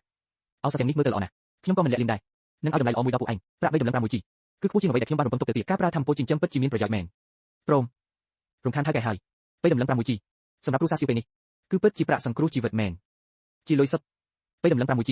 ខ្ញុំគិតថាអស់សទាំងនេះលក់បានយ៉ាងច្រើនរាប់រយសេនប៉ុណ្ណោះយ៉ាងច្រើនបានត្រឹម1តម្លឹងទេខ្ញុំលុយហត់អស់ពីខែទើបតែបានប្រាក់ខែ2តម្លឹងនាងចូលប្រៃម្ដងលក់បានជាង3តម្លឹងបាត់ទៅហើយយប់មិញនាងធ្លាប់និយាយថាមិនបាច់ឲ្យខ្ញុំចិញ្ចឹមនាងទេតាមពិតនាងមិនមែនគ្រាន់តែនិយាយនោះទេនាងពិតជាអាចចិញ្ចឹមខ្លួនឯងបានមែនយ៉ាងម៉េចហើយប្រាក់នេះទុកមួយចំណែកសម្រាប់រៀបចំពិធីជប់លៀងសិនបន្ទាប់មកទិញអង្គរនិងសម្ភារៈប្រើប្រាស់ប្រចាំថ្ងៃបើសិនជានៅសល់ប្រាក់អាចទិញក្រណាត់មួយដុំជូនអ្នកម្ដាយនិងទិញខ្សែចុងសក់មួយខ្សែឲ្យពួកយើងជាប្តីប្រពន្ធនឹងគ្នាហើយការចិញ្ចឹមគ្រួសារគឺជាការទទួលខុសត្រូវរបស់ខ្ញុំសូម្បីតែប្រពន្ធខ្លួនឯងក៏មិនស្មើផងតើខ្ញុំនៅជាកូនប្រុសទៀតទេមិនកើតទេខ្ញុំត្រូវតែសាងស្នាដៃកងទ័ពឲ្យបានច្រើនរកប្រាក់ខែទីហ៊ានឲ្យបានច្រើនមិនអាចទុកឲ្យនាងរែកពុនគ្រួសារនេះតែម្នាក់ឯងទេការលក់អសគឺគ្រាន់តែជាជំហានដំបូងប៉ុណ្ណោះជីវភាពគ្រួសារសៀវនឹងចាប់ផ្ដើមល្អប្រសើរពិតប្រាកដចាប់ពីថ្ងៃនេះទៅតើមានចង់ទិញអ្វីទេខ្ញុំស្គាល់ទីប្រជុំជននេះច្បាស់ចង់ទិញអ្វីខ្ញុំនឹងនាំទៅរបស់ដែលខ្ញុំចង់ទិញមានរៀងច្រើនបន្តិចហើយក៏មានច្រើនមុខដែរមិនអីទេពួកយើងទៅទិញទៅហាងដែកមុនគេទៅយកពងល្អណាស់ថៅកែខ្ញុំយកចាប់ជីកអសទុតនេះនិងកម្មបិតតូចនេះមួយទៀតអ្នកនាងពិតជាមានភ្លេចមុតមែនកម្មបិតនេះស្រាលស្រួលកាន់សាកសមសម្រាប់កាត់ឬអស់ណាស់យកតែពីមុខនេះទេរបស់ខាងយើងសុទ្ធតែជាដែកល្អអូខេថៅកែយកក្រឡៃដុតគ្រឿងនេះ3មកការរងក្រណាត់ធំ2ថ្លឹងដែកគោកន្លះគីឡូទៀតមកបាទថៅកែមានតែប៉ុណ្ណេះទេហ៎នៅជីដែលនេះមានស្តុកទុកតែប៉ុណ្ណេះទេគ្រាប់ពូជផ្សេងទៀតទិញទៅក៏មិនប្រកាសថាអាចដាំដុះបានដែរតើថ្ងៃធម្មតាមានគ្រាប់ពូជពីកន្លែងផ្សេងមកលក់ដែរទេថ្ងៃនេះមិនមែនជាថ្ងៃសាណាត់ទេបើចង់ទិញគ្រាប់ពូជប្លែកមានតែរងចាំសាណាត់ដែលធ្វើឡើង10ថ្ងៃម្ដងប៉ុណ្ណោះតើថ្ងៃសាណាត់មានអ្វីប្លែកទីនេះគឺជាចំណុចប្រសពនៃប្រទេសទាំង3ថ្ងៃសាណាត់នឹងមានឈ្មោះវិញមកលក់ដូរនាំយករបស់របរពីតំបន់ផ្សេងមកគ្រាប់ពូជគ្រឿងទេសតើសាណាត់លើកក្រោយនៅពេលណា5ថ្ងៃទៀតយកគ្រាប់ពូជបន្លែទាំងនេះសិនចុះទៅមើលក្រណាត់បន្តិចសិនស្បែកគ្រប់មុខនេះចុះថ្លៃបន្តិចទៀតបានទេអ្នកនាងនេះគឺថោកបំផុតហើយបើចុះទៀតគឺខាតដើមហើយសម្លៀកបំពាក់នេះមិនមែនកាត់សម្រាប់ខ្ញុំទេស្លៀកទៅមិនសូវសមទំហំខ្លួនសោះតែខ្ញុំទើបតែចូលគ្រួសារសិនមិនអាចទើបតែហាមាត់ក៏ទៀមទីច្រើនពេកទេយកមួយនេះចុះប្អូនហឺក៏មកដែរហ៎មកមើលសម្លៀកបំពាក់ហ៎ចាស់រៀបការតែងតែត្រូវមានអ្វីដែលនាំសេរីសុស្ដីប្អូនហឺក៏ប្រញាប់ទៅរើសមើលទៅខ្ញុំចង់មើលបន្តិចថាគ្រូសាសៀវអាចទិញអ្វីឲ្យនាងបានខ្លះសម្លៀកបំពាក់កូនក្រមុំមួយชุดនេះខ្ញុំយកហើយអ្នកនាងពិតជាមានភ្លេចមុតមែនពណ៌នេះនាំមកនៅសេរីសុស្ដីសម្រាប់ស្លៀកខាងស្អែកនេះគឺស័ក្តិសមណាស់បានសិតអីគ្រូសាសិនសំបីតែសម្លៀកបំពាក់កូនក្រមុំក៏មិននិយាយជាឲ្យនាងទិញសម្លៀកបំពាក់កូនក្រមុំដល់ខ្លួនឯងស្បែកជើងមួយគូនេះក៏យកដែរអ្នកនាងពិតជាមានភ្លេចមុតមែនស្បែកជើងនេះពាក់គូកុំគ្នាគឺស័ក្តិសមណាស់សម្លៀកបំពាក់មួយชุดនិងស្បែកជើងមួយគូនេះតម្លៃប៉ុន្មាន សរុបទាំងអស់350សេនខ្ចប់ឲ្យខ្ញុំមកនាងពិតជាទិញសម្លៀកបំពាក់កូនក្រមុំពេញមួយឈុតមែនថែមទាំងមានស្បែកជើងទៀតតែខ្ញុំវិញសូម្បីតែស្បែកក្រមុំមួយក៏ត្រូវគិតពិចារណាម្ដងហើយម្ដងទៀតដែរយកក្រណាត់តម្លៃ100សេនក្រណាត់ក៏បាស់ល្អិតមួយឈុតនេះកាត់តាមទំហំខ្លួនរបស់គាត់លោកនោះមានរាងខ្ពស់ត្រូវប្រើក្រណាត់ច្រើនបន្តិច450សេនខ្ចប់ទាំងអស់មកថៅកែគិតលុយមើលសរុបទាំងអស់ប៉ុន្មានអ្នកនាងសរុបទាំងអស់មួយតម្លឹង250សេនប្រាក់ជាមួយតម្លឹងចាយអស់បែបនេះហ៎សៀវចេញលើកនេះពិតជាហ៊ានចំណាយមែនពិធីជប់លៀងប្រហែលជាមិនអាចរៀបចំបានទេនាងពិតជាទិញសម្លៀកបំពាក់ឲ្យគ្រួសារសៀវទាំងអស់គ្នាមែនថែមក្រណាត់តូចមួយនោះផងបានក្រណាត់តូចនេះចាត់ទុកជាកាដូទៅចុះរបស់ទាំងនេះសុទ្ធតែប្រើប្រាស់សម្រាប់អ្នកផ្ទះយើងទេមិនចាត់ទុកថាខ្ជិះខ្ជីឡើយប្រាក់គឺសម្រាប់យកមកធ្វើឲ្យជីវភាពកាន់តែប្រសើរឡើងហើយតើគិតថាខ្ញុំចាយលុយខ្ជិះខ្ជីពេកទេមិនមានទេរបស់ដែលនាងទិញសុទ្ធតែជារបស់ដែលអ្នកផ្ទះហើយមិនជាការខ្ជិះខ្ជីទេសៀវចេញមើលទៅហាក់បីដូចជាស្ងប់ស្ងាត់តែបែរជាព្រមតាមចិត្តខ្ញុំយ៉ាងនេះអេវ៉ាន់ច្រើនណាស់តោះត្រឡប់ទៅវិញសន្សំបន្តិចទៅពេលគូសន្សំគឺត្រូវសន្សំតែពេលគូចាយក៏មិនត្រូវរីកធំដែរល្អណាស់មើលពួកគេចុះគេនិយាយទេ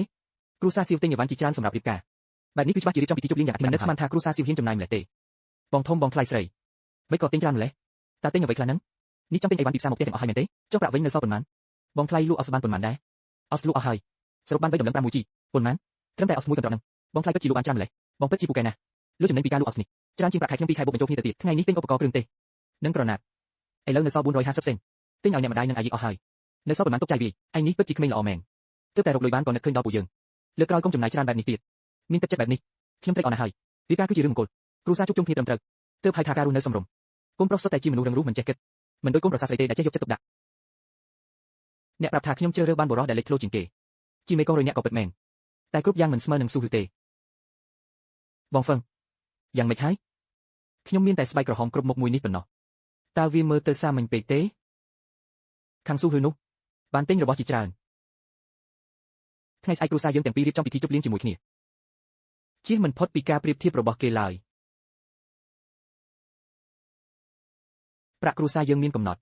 ហើយយើងក៏បានរៀបចំសម្លៀកបំពាក់ថ្មីពីមុនរួចហើយការដែលឯងយកចិត្តទុកដាក់លើរឿងទាំងនេះគឺជារឿងល្អខ្ញុំយល់ហើយមានសម្លៀកបំពាក់មួយឈុតនេះខ្ញុំក៏ស្កប់ចិត្តហើយដែរខ្ញុំចង់ទៅហាងលក់គ្រឿងសម្អាងបន្តិចថ្ងៃស្អែករៀបការយ៉ាងហោចណាស់ក៏បានតុបតែងមុខបន្តិចបន្តួចដែរក៏អាចធ្វើឲ្យបងមានមុខមាត់នៅចំពោះមុខថ្នាក់លើនិងមិត្តរួមការងារផងដែរបើសិនជាបង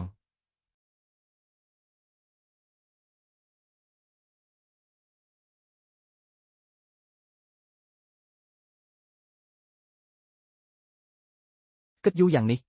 គាត់បែរជាទិញឲ្យខ្ញុំត្រឹមតែគ្រឿងសម្អាងដែលថោកបំផុតទៅវិញពេលនេះមិនអាចបង្ហាញការមិនពេញចិត្តចេញមកក្រៅបានទេអរគុណបងហ្វឹងខ្ញុំដឹងថាបងល្អចំពោះខ្ញុំជាងគេហើយបងហ្វឹងពួកយើងជិះរទេះគោត្រឡប់ទៅវិញទៅដើរតាមផ្លូវហត់ណាស់ទិញគ្រឿងសម្អាងអំបាញ់មិនអស់ប្រាក់ច្រើនហើយយ៉ាងណាក៏មិនឆ្ងាយដែរពួកយើងដើរត្រឡប់ទៅវិញទៅខ្ញុំដើរទៅជាមួយអូនថ្ងៃនេះខ្ញុំដើរពីភូមិមកទីប្រជុំជនដើរអស់ពេលជិត2ម៉ោងឯណោះឥឡូវនេះជើងនៅរួយនៅឡើយទេគាត់បែរជាដើម្បីសន្សំប្រាក់បន្តិចបន្តួចនេះឲ្យខ្ញុំដើរត្រឡប់ទៅវិញស្បែកក្រហមគ្រប់មុខក៏ថោកជាងគេគ្រឿងសម្អាងក៏ធម្មតាបំផុតឥឡូវសំបីតែលុយជិះរទេះក៏មិនហ៊ានចំណាយមិនត្រូវទេមនុស្សដែលខ្ញុំជ្រើសរើសមិនអាចខុសទេសិនវឹងគឺជាមេកងនៅក្មេងមានសមត្ថភាពនិងរូបរាងសង្ហាថ្ងៃមុខគាត់នឹងឡើងបុណ្យស័ក្តិទៀតចាស់ស្ដាប់តាមបងវឹងខ្ញុំទៅក្រៅសិនជើងវែងនេះដើរលឿនណាស់ខ្ញុំទៅដាំភ្លើងបន្តិចខ្ញុំទៅដាំភ្លើងបន្តិចខ្ញុំទៅដាំភ្លើងបន្តិចខ្ញុំទៅដាំភ្លើងបន្តិចខ្ញុំទៅដាំភ្លើងបន្តិចទៅរកស្អីទៀតមើលភ្លើងឲ្យស្រួលបួលផងដឹងហើយក្នុងឆ្នាំងមានទឹកក្តៅដឹងហើយ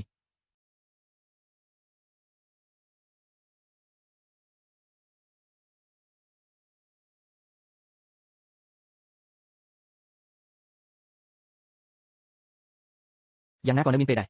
តើខ្ញុំគួរទៅកណ្ដាលភ្នំម្ដងទៀតទេខឹងស្លាប់ហើយមានរឿងអីហ្នឹងអំបញ្ញមិនខ្ញុំទៅផ្ទះបាយទើបដឹងថាគ្រូសាសិនក៏នឹងរៀបចំពិធីជប់លៀងនៅថ្ងៃស្អែកដែរស្អីគេពិតឬលេងហ្នឹងម្សិលមិញមនុស្សគេនិយាយសោះឥឡូវល្បីពេញភូមិហើយកំណត់យកថ្ងៃស្អែកនេះមិនមែនច្បាស់ជាចង់ប្រជែងនឹងយើងទេបងធំនិងសិនវឹងនៅជំរំតបជាមួយគ្នាដល់ពេលមករួមការងារមកតើទៅផ្ទះអ្នកណាបែបនេះមិនធ្វើឲ្យបងធំពិបាកទេថ្ងៃនេះនៅហាងក្រណាត់ខ្ញុំឃើញស៊ូឡាននិងសិនវឹងពួកគេហាក់ដូចជាកំពុងរើសស្បែកក្រហមមិននឹកស្មានថាគេកំណត់យកថ្ងៃតែមួយសោះតាមដែលខ្ញុំចាំបាន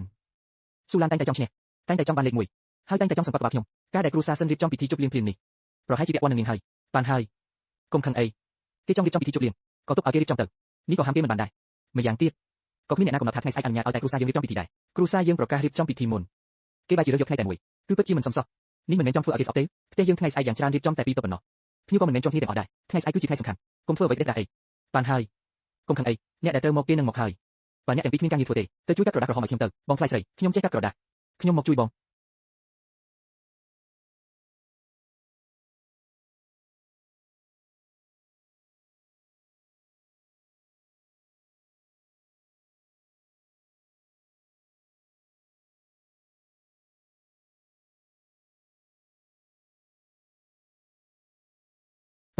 បងធ្វើហឹបឈើថ្មីមួយហ៎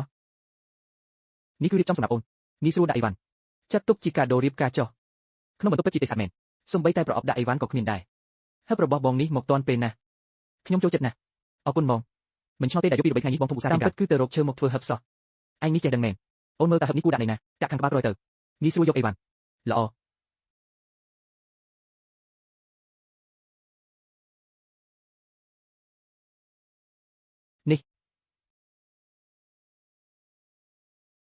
នេះគឺផ្កាឈូកស៊ូហឺនេះគឺឆ្លាក់តាមឈ្មោះខ្ញុំមែនទេហឹបឈើនេះខ្ញុំរៀនឆ្លាក់ដោយខ្លួនឯងអូនប្រើសិនទៅខ្ញុំពិតជាចូលចិត្តមែនកាដូដ៏សាមញ្ញតែពោពេញដោយទឹកចិត្តបែបនេះកាន់តែត្រូវចិត្តខ្ញុំទៅទៀតស្អាតណាស់កាដូរៀបការនេះខ្ញុំចូលចិត្តណាស់ឲ្យតែអូនចូលចិត្តគឺល្អហើយកាដូរៀបការហៅបែបនេះខ្ញុំចូលចិត្តណាស់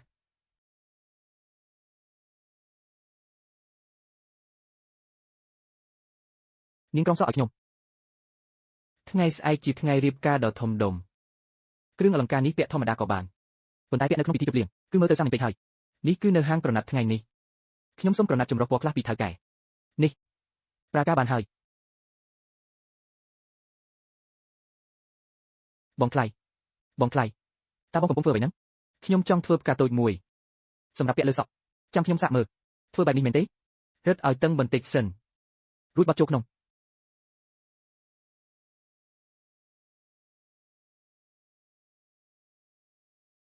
រួចរាល់ហើយបងថ្លៃមើលនេះពិតជាស្អាតមែនមិនអន់ទេដៃប្អូនរហ័សជាងខ្ញុំទៅទៀតខ្ញុំគ្រាន់តែធ្វើតាមវិធីដែលបងប្រាប់ប៉ុណ្ណោះមិននឹកស្មានថាធ្វើតែមួយផ្លែក៏ចេញជារៀងរួចរាល់ហើយបងថ្លៃថ្ងៃស្អែកបងពាក់មួយនេះទៅច្បាស់ជាស្អាតណាស់ក្រណាត់ចម្រុះពណ៌ទាំងនេះមិនត្រឹមតែអាចធ្វើផ្កាបានទេមិនបាច់ប្រញាប់ទេចាំចប់ពិធីជប់លៀងថ្ងៃស្អែកសិនចាំយើងធ្វើវាតាមស្រួលកាត់រួចរាល់អស់ហើយចិត្តរួចហើយមែនហើយអំបញ្ញមិញអ្នកភូមិនិយាយថាគ្រូសាស្ត្រសិនថ្ងៃស្អែកក៏រៀបចំពិធីជប់លៀងដែរល្បីពេញភូមិទៅហើយមិនបានទេពិធីជប់លៀងថ្ងៃស្អែកយើងមិនអាចចាញ់ទេកុំឲ្យមានកំហុសឲ្យសោះទន្សាយមួយក្បាលនោះបាត់មិនហើយលាយជាមួយបន្លែផ្សេងទៀតប្រហែលជាអាចធ្វើបានម្ហូបសាច់3ចានបូករួមទាំងពងមាន់2គ្រាប់ទៀតគឺបានម្ហូបសាច់5ចានហើយបន្ទាប់មកបន្ថែមម្ហូបបន្លែប៉ុន្មានមុខទៀតគឺបានម្ហូប10មុខដ៏ល្អចុះហើយអ្នកម្ដាយយកយ៉ាងណាដែរទន្សាយនោះអាចធ្វើម្ហូបបាន3មុខខុសផ្លូវទន្សាយ2យកទៅឆ្អឹងយកទៅកាប់ស្ងោរជាមួយផ្សិតព្រៃធ្វើជាស៊ុបសាច់ដែលសយកទៅហាន់ជាដុំតូចឆាជាមួយត្រសក់ដាំខ្ទឹមធ្វើជាសាច់ទន្សាយភ្លាឲ្យតែយើងចេះបាញ់ចែកធ្វើទាំងមានសាច់ទាំងមានស៊ុបរសជាតិក៏មិនជាន់គ្នាដែរអាចធ្វើបែបនេះបានទៀតហ៎គ្រាន់តែស្ដាប់ក៏គួរឲ្យចង់ញ៉ាំដែរបន្ថែមជាមួយបន្លែប្រៃទៀតស្ពៃបូកូល្អសម្រាប់តាមនឹងចុះពិធីជប់លៀងនេះច្បាស់ជាមិនអន់មុខគេទេអាចេងភ្ញៀវខាងឯងបានប្រាប់អស់ហើយឬនៅខាងមេភូមិខ្ញុំបានអញ្ជើញរួចហើយមិត្តរួមការងារប៉ុន្មាននាក់ក៏បានប្រាប់ថានឹងមកដែរចំណែកឯមេកងខ្ញុំមិនហ៊ានអញ្ជើញទេមិនអីទេស្រេចតែពួកគេចុះស៊ូហ៊ឺនិយាយត្រូវហើយតាមនឹងចុះមើលចុះខ្ញុំទៅជួយធ្វើអ្វីខ្លះខ្ញុំលេងឆាំងធំរួចហើយសម្រាប់ស្ងោរស៊ុបគឺល្មមតែម្ដងទៅអង្គុយទៅ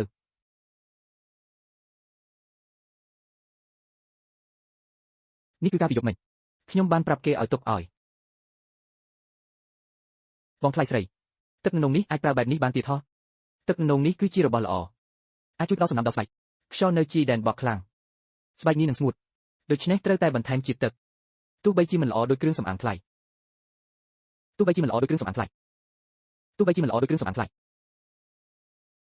ទោះបីជាមិនល្អដូចគ្រឿងសម្អាងថ្លៃប៉ុន្តែពេលនេះលក្ខខណ្ឌយើងមានកំណត់មានតែប្រើវាជំនួសសិនហើយ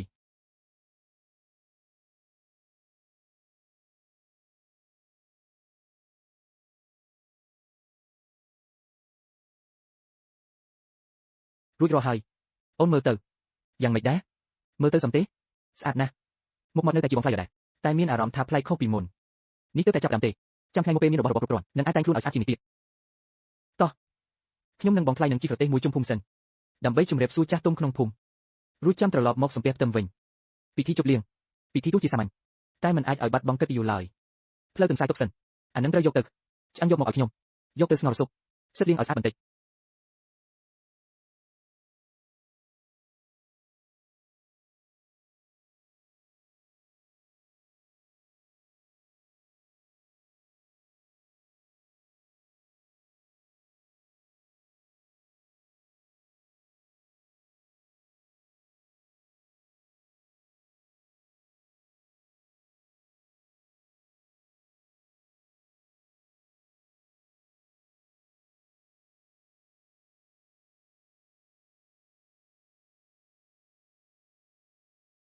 ចាស់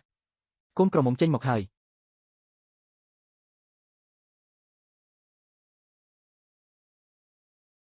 ល្អណាស់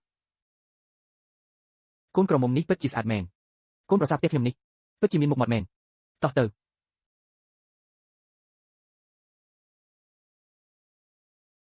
ចាស់តោះទៅឡើងប្រទេសទៅនេះគឺជាកិត្តិយសដែលខ្ញុំផ្ដល់ឲ្យអូនរៀបការជីកមួយជុំភូមិទោះបីជាក៏យ៉ាងណាគាត់ក៏មិនចង់ឲ្យខ្ញុំរងទុក្ខដែរបងមិនចង់ឲ្យខ្ញុំលំបាកទេមែនទេល្អណាស់ឡើងប្រទេសតោះចេញដំណើរកូនក្រមុំជិះរទេះគោបងប្រុសសូមអញ្ជើញអង្គុយ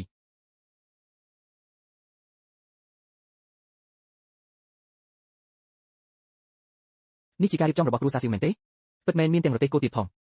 ក្មេងសៀវជេងនេះចេះថ្នាក់ក្នុងកូនក្រមុំណាស់ពិតជាអស្ចារ្យមែនល្អជាងអ្វីដែលគិតទៅទៀតនៅទីនេះនៅទីនេះនៅទីនេះនៅទីនេះគ្រូសាសិនរាល់ថ្ងៃតែងតែអួតមិនក៏មិនទាន់ឃើញចេញមកទៀតល្វើយម្លេះដុតភ្លើងឲ្យធំបន្តិចកុំឲ្យរលត់ប្រយ័ត្នបន្តិចនៅទីនោះទៅទទួលកុំឲ្យធ្លាក់នៅទីនោះទៅទទួលកុំឲ្យធ្លាក់ក្រៅពីគ្រឿងសម្អាងពីប្រអប់ដែលទិញកាលពីម្សិលមិញខ្ញុំគ្មានគ្រឿងអលង្ការសម្រាប់តុបតែងខ្លួននោះទេពីមុនខ្ញុំតែងតែគិតថាខ្លួនឯងស្អាតជាងស៊ូហឺទោះបីជាលក្ខខណ្ឌគ្រួសារសិនអន់បន្តិចក៏ខ្ញុំអាចពឹងផ្អែកលើរូបសម្រស់ដើម្បីយកឈ្នះនាងបានដែរខាងនោះគេមកដល់ហើយគឺសិនវឹងប្រញាប់ឡើងគុំល្បីពេកអាចចេញដំណើរបានហើយមិនក៏ដែរបងមើលគ្រួសារសៀវចេញទៅគេមានរទេះគោត្រៀមសម្រាប់ស៊ូហឺទៀតផងហេតុអីបងមិនរៀបចំឲ្យខ្ញុំដែរខ្ញុំសូម្បីតែសម្លៀកបំពាក់កូនក្រមុំត្រឹមត្រូវមួយឈុតក៏គ្មានផងនៅត្រូវឲ្យខ្ញុំដើរតាមក្រោយរទេះគោគេទៀតឬកើតអីហ្នឹងអូននៅចាំទៀមទីអីទៀតលក្ខខណ្ឌគ្រួសារសិនគឺមានតែប៉ុណ្ណឹងអាចរៀបចំពិធីការបានប៉ុណ្ណេះគឺល្អណាស់ទៅតើឲ្យខ្ញុំចេញទៅយ៉ាងម៉េចប្រញាប់ទៅកុំឲ្យគេសើចចំអកពិធីការមានតែប៉ុណ្ណឹងល្អណាស់មានមនុស្សមកកំដរ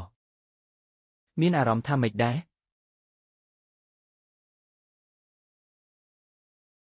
នោះគឺស៊ូហឺស៊ូហឺមិនក៏នាងមិននឹងអាចស្អាតយ៉ាងនេះនៅក្នុងការចងចាំរបស់ខ្ញុំស៊ូហឺតែងតែធ្វើមុខស្ងួតមិនសូវនិយាយស្ដីប៉ុន្តែថ្ងៃនេះមិនក៏នាងប្លែកយ៉ាងនេះអារម្មណ៍បែបនេះហាក់ដូចជានាងត្រូវបានគេឲ្យតម្លៃយ៉ាងខ្លាំងចំណែកឯខ្ញុំគ្រាន់តែជាមនុស្សដែលគេរៀបការឲ្យរួចតែប៉ុណ្ណោះកូនប្រសាគ្រួសារសៀវពិតជាស្អាតមែនឮថាជាកូនប្រសាដែលស្អាតជាងគេក្នុងភូមិយើងកូនប្រសាគ្រួសារសិនវិញបើប្រៀបធៀបជាមួយកូនប្រសាគ្រួសារសៀវគឺស្អាតជាងតែឆ្ងាយណាស់មានន័យថាម៉េចសៀវពាក់អាក្រក់យ៉ាងនេះនៅតែហ៊ានចេញមកពីគ្រួសារសៀវយកចិត្តទុកដាក់នឹងកូនប្រសាណាថែមទាំងរៀបចំប្រទេសគួរឲ្យទៀតផងគឺសូម្បីតែប្រទេសមួយក៏គ្មានដែរសៀវបៃហ៊ូកូនក្រមុំមកនេះមកគួរឲ្យស្រឡាញ់ណាស់ពិតជាអស្ចារ្យមែនអ្នកទៅខាងនោះហឺខ្ញុំទៅរកអីហូបសិនទៅមើលសិនទៅទើបតែមកពីខាងនោះគ្រូសាស្ត្រគ្មានអ្វីគួរឲ្យចាប់អារម្មណ៍ទេត្រូវហើយខ្ញុំក៏ទៅផ្ទះសៀវដែរម្ហូបមិនទាន់លើកមកផងមិនខុសទេគ្រូសាស្ត្រសៀវមិនដូចគេទេគ្រូសាស្ត្រសៀវមានម្ហូបសាច់គ្រូសាស្ត្រសៀវក៏អ៊ូអរជាងដែរគ្រូសាស្ត្រសៀវមានឈ្មោះបោះសម្លេងណាស់គ្រូសាស្ត្រសៀវគ្រូសាស្ត្រសៀវគ្រូសាស្ត្រសៀវគ្រូសាស្ត្រសៀវគ្រូសាស្ត្រសៀវ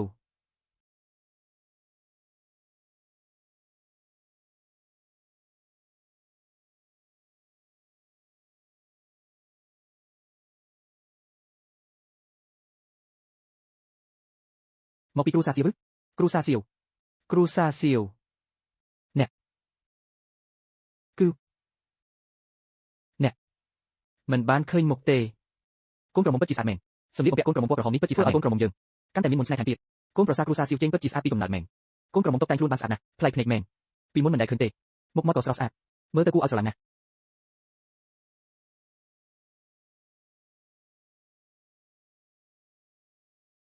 សៀវបៃហ៊ូអបអសាទរអបអសាទរសៀវបៃហ៊ូយើងថ្ងៃនេះពិតជាមានទឹកមុខរីករាយមែនអរគុណច្រើន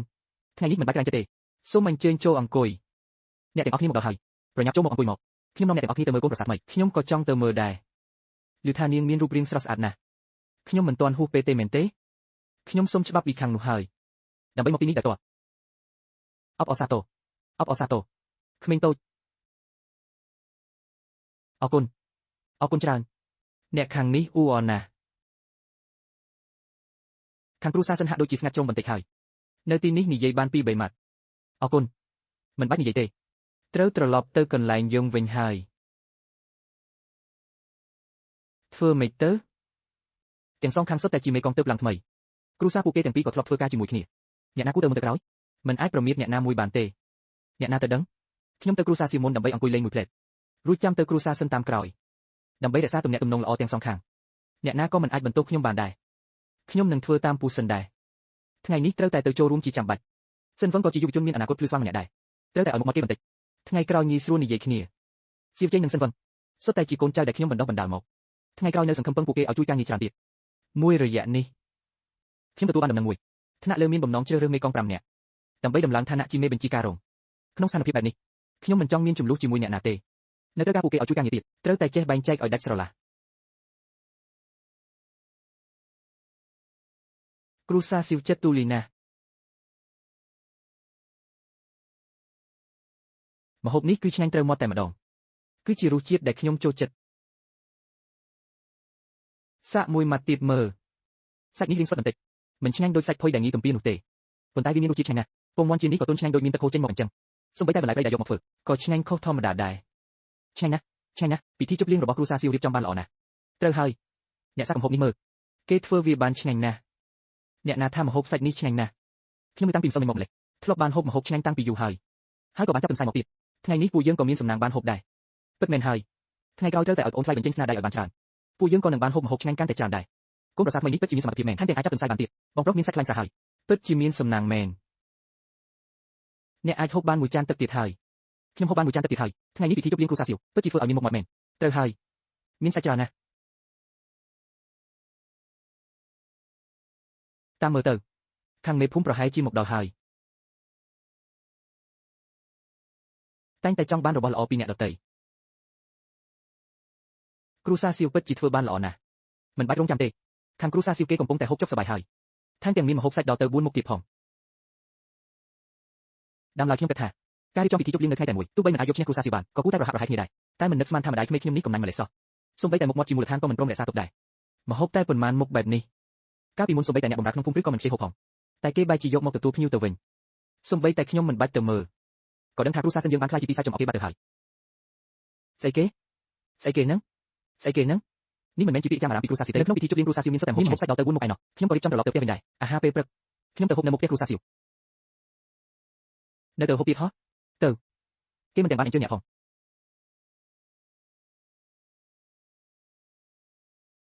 សៀវបៃហ៊ូមេបញ្ជាការរបស់ខ្ញុំឲ្យខ្ញុំយកកាដូរៀបការមកជូនជាការអបអរសាទររំខានហើយសូមផ្ដាំអរគុណដល់មេបញ្ជាការផងក្នុងជំរំនៅមានការងារត្រូវធ្វើទៀតខ្ញុំមិនរំខានយូរទេចាស់ធ្វើម្ហូបនេះគឺសុទ្ធតែមានរសជាតិប្រហាក់ប្រហែលគ្នាខ្លាចតែរសជាតិនេះច្បាស់ជាត្រូវមាត់ហើយម្ហូបនៅសល់ច្រើនណាស់ក្នុងឆ្នាំនៅមានសុខដៅទៀតបើហូបអស់ចាំបន្ថែមទៀតមិនឆ្ងល់ទេដែលអ្នកក្រៅតែងតែសរសើរថានាងពិតជាមានសមត្ថភាពមែនគ្រាន់តែមើលពីអាកប្បកិរិយារបស់នាងក៏ដឹងដែរមិនដូចជាកូនប្រសារដែលទើបតែចូលផ្ទះថ្មីសោះពិតជាអញ្ចឹងមែនខ្ញុំពិតជាពូកែណាស់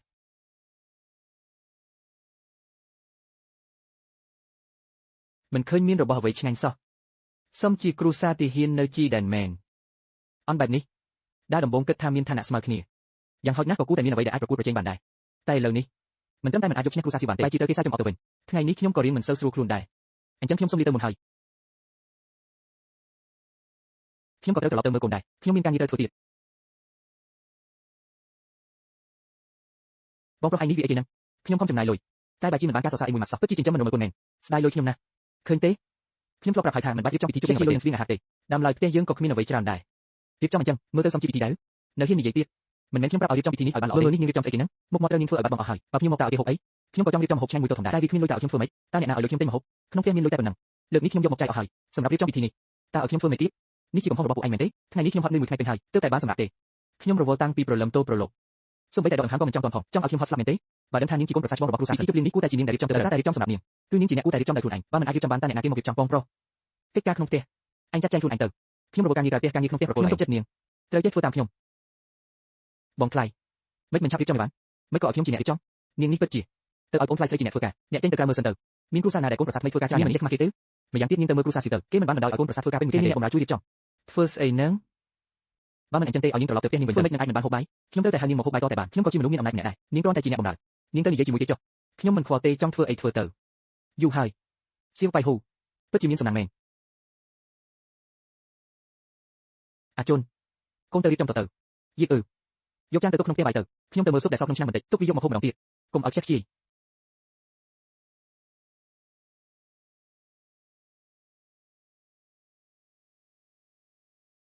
អ្នកនេះខ្ញុំក៏មកជួយដែរថ្ងៃនេះនាងជាកូនប្រមុំថ្មីមិនក៏ឲ្យនាងមកធ្វើការងារប៉ុណ្ណេះពួកយើងធ្វើបានហើយបងប្រុសមិនអីទេបើមិនឲ្យនាងធ្វើបើនាងពិតជាចង់នៅទំនេរមែនក៏ចូលទៅក្នុងផ្ទះជួយរៀបចំអំណោយដែលគេឲ្យមកថ្ងៃនេះបន្តិចទៅរាប់មើលថាមានប៉ុន្មានទុកឲ្យខ្ញុំអ្នកធ្វើការនេះទៅនាងអាចធ្វើបានចាស់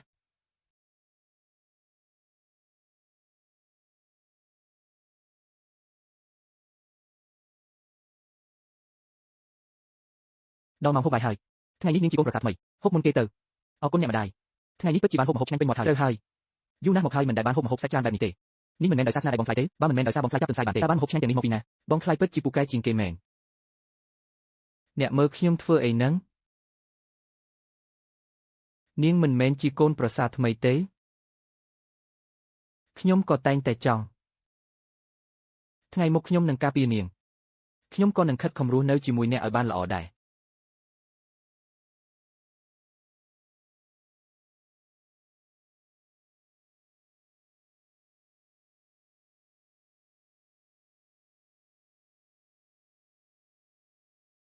មិនក៏កូនចូលមកទីនេះឃ្លានហើយអ្នកម្ដាយព្រឹកនេះចង់ធ្វើម្ហូបអ្វីដែរអ្នកម្ដាយប្រាប់មកចាំខ្ញុំធ្វើមិនបាច់ទេថ្ងៃនេះម្ដាយគ្រាន់តែធ្វើបទធម្មតាទេញ៉ាំជាមួយម្ហូបដែលសល់ពីម្សិលមិញក៏បានហើយមិនអីទេអ្នកម្ដាយមកទីនេះពី3ថ្ងៃហើយខ្ញុំមិនទាន់បានធ្វើម្ហូបឲ្យអ្នកទាំងអស់គ្នាញ៉ាំម្ដងណាទេបានអញ្ចឹងកូនជាអ្នកធ្វើទៅចាក់ទឹកកុំច្រើនពេកបន្ថយភ្លើងបន្តិចរំងាស់បបរតតែពុះទៅឆ្ងាញ់មើលទៅការចង់ផ្លាស់ប្ដូរជីវភាពគ្រួសារនេះមិនអាចកែប្រែឲ្យល្អភ្លាមបានទេកុំរើការងារដែលសល់ទុកឲ្យខ្ញុំអ្នករៀបចំទៅអញ្ចឹងរំខានអ្នកម្ដាយហើយ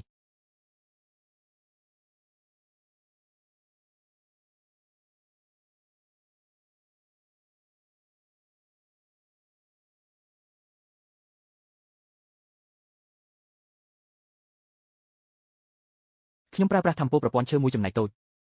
ជ្រាបចូលទៅក្នុងដីតាមរយៈទឹកស្លឹកឈើកំពុងលូតលាស់ឬក៏កំពុងចាក់ច្រៅទៅយិនសិនព្រៃប៉ុន្មានដើមនេះគឺលូតលាស់ដល់កម្រិតកំពូលហើយអាចជីកយកទៅលក់បានហើយតែដាំបានតិចពេកយ៉ាងច្រើនក៏អាចដោះស្រាយជីវភាពបានមួយគ្រាបើចង់ឲ្យជីវភាពគ្រួសារល្អប្រសើរពិតប្រាកដគឺមិនទាន់គ្រប់គ្រាន់ទេខ្ញុំចង់ឡើងភ្នំម្ដងទៀតក្រែងលោអាចរកឱសថផ្សេងបានខ្លះអំបញ្ញមិនញនាងថាចង់ឡើងភ្នំមែនទេ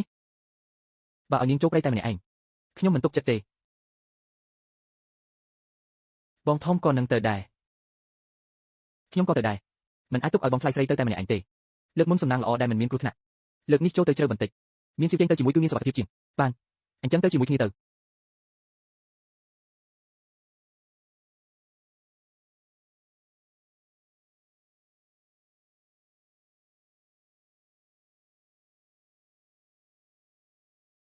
ពួកយើងទៅខាងនេះ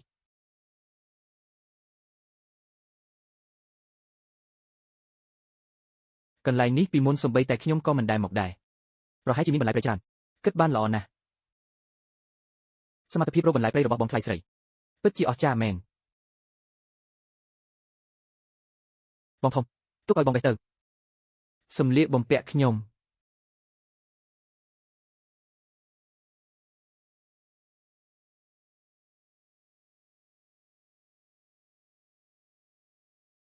នេះគឺជារឿងចៃដន្យណាស់ហោះមានសំណាងអាចរកបានពួកយើងមិនទាន់ចូលជ្រៅផង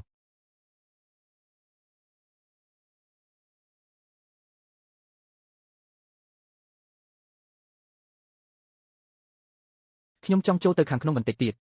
ដើម្បីរកមើលតែមិនទៅឆ្ងាយទេនៅជុំវិញនេះគ្មានអ្វីច្រើនទេបើចង់រកអស្មានតម្លៃមានតែចូលទៅក្នុងបន្តិចទៀតប៉ុណ្ណោះអ្នកទាំងពីរមិនបាច់ចូលទៅទេរកបន្លែព្រៃនៅម្ដុំនេះបានហើយខ្ញុំជូនបងខ្លាយស្រីអ្នកចូលទៅរកមើលបន្តិចសិនទៅឆាប់ត្រឡប់មកវិញឆាប់បងធំខ្ញុំទៅជាមួយបងដែរមិនបានទេបើកន្លះម៉ោងទៀតពួកខ្ញុំមិនទាន់ត្រឡប់មកវិញឯងត្រឡប់ទៅផ្ទះមុនទៅបងធំបងទៅកុំដបងខ្លាយស្រីចុះពួកខ្ញុំនឹងរកបន្លែព្រៃនៅខាងក្រៅនេះបានហើយតើអាចមានមនុស្សតើខ្ញុំអាចទៅរកបន្លែព្រៃបានទេតើខ្ញុំអាចទៅរកបន្លែព្រៃបានទេខ្ញុំអាចមិនអាចប្រហែលទេនេះជាអសអ្វីទៅ ក្លិនរបស់វាខ្លាំងជាងអស់លើកមុនឆ្ងាយណាស់រងចាំមួយផ្លេត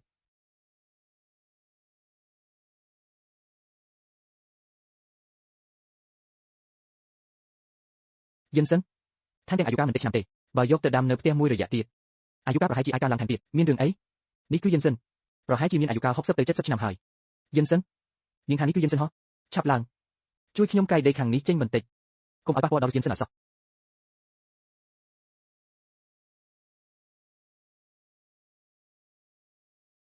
អូខេអូខេរួចហើយអ្នកឲ្យខ្ញុំបន្តិចមកមានឈាមហើយមិនទោះទេ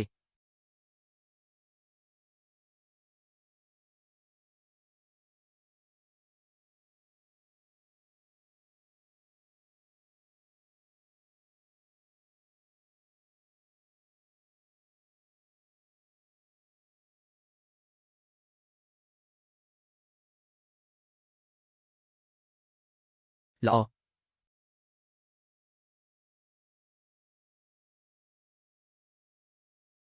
យិនសិនខ្ញុំនឹងមិនងាកក្រោយទេនាងរកឱកាសរត់ទៅ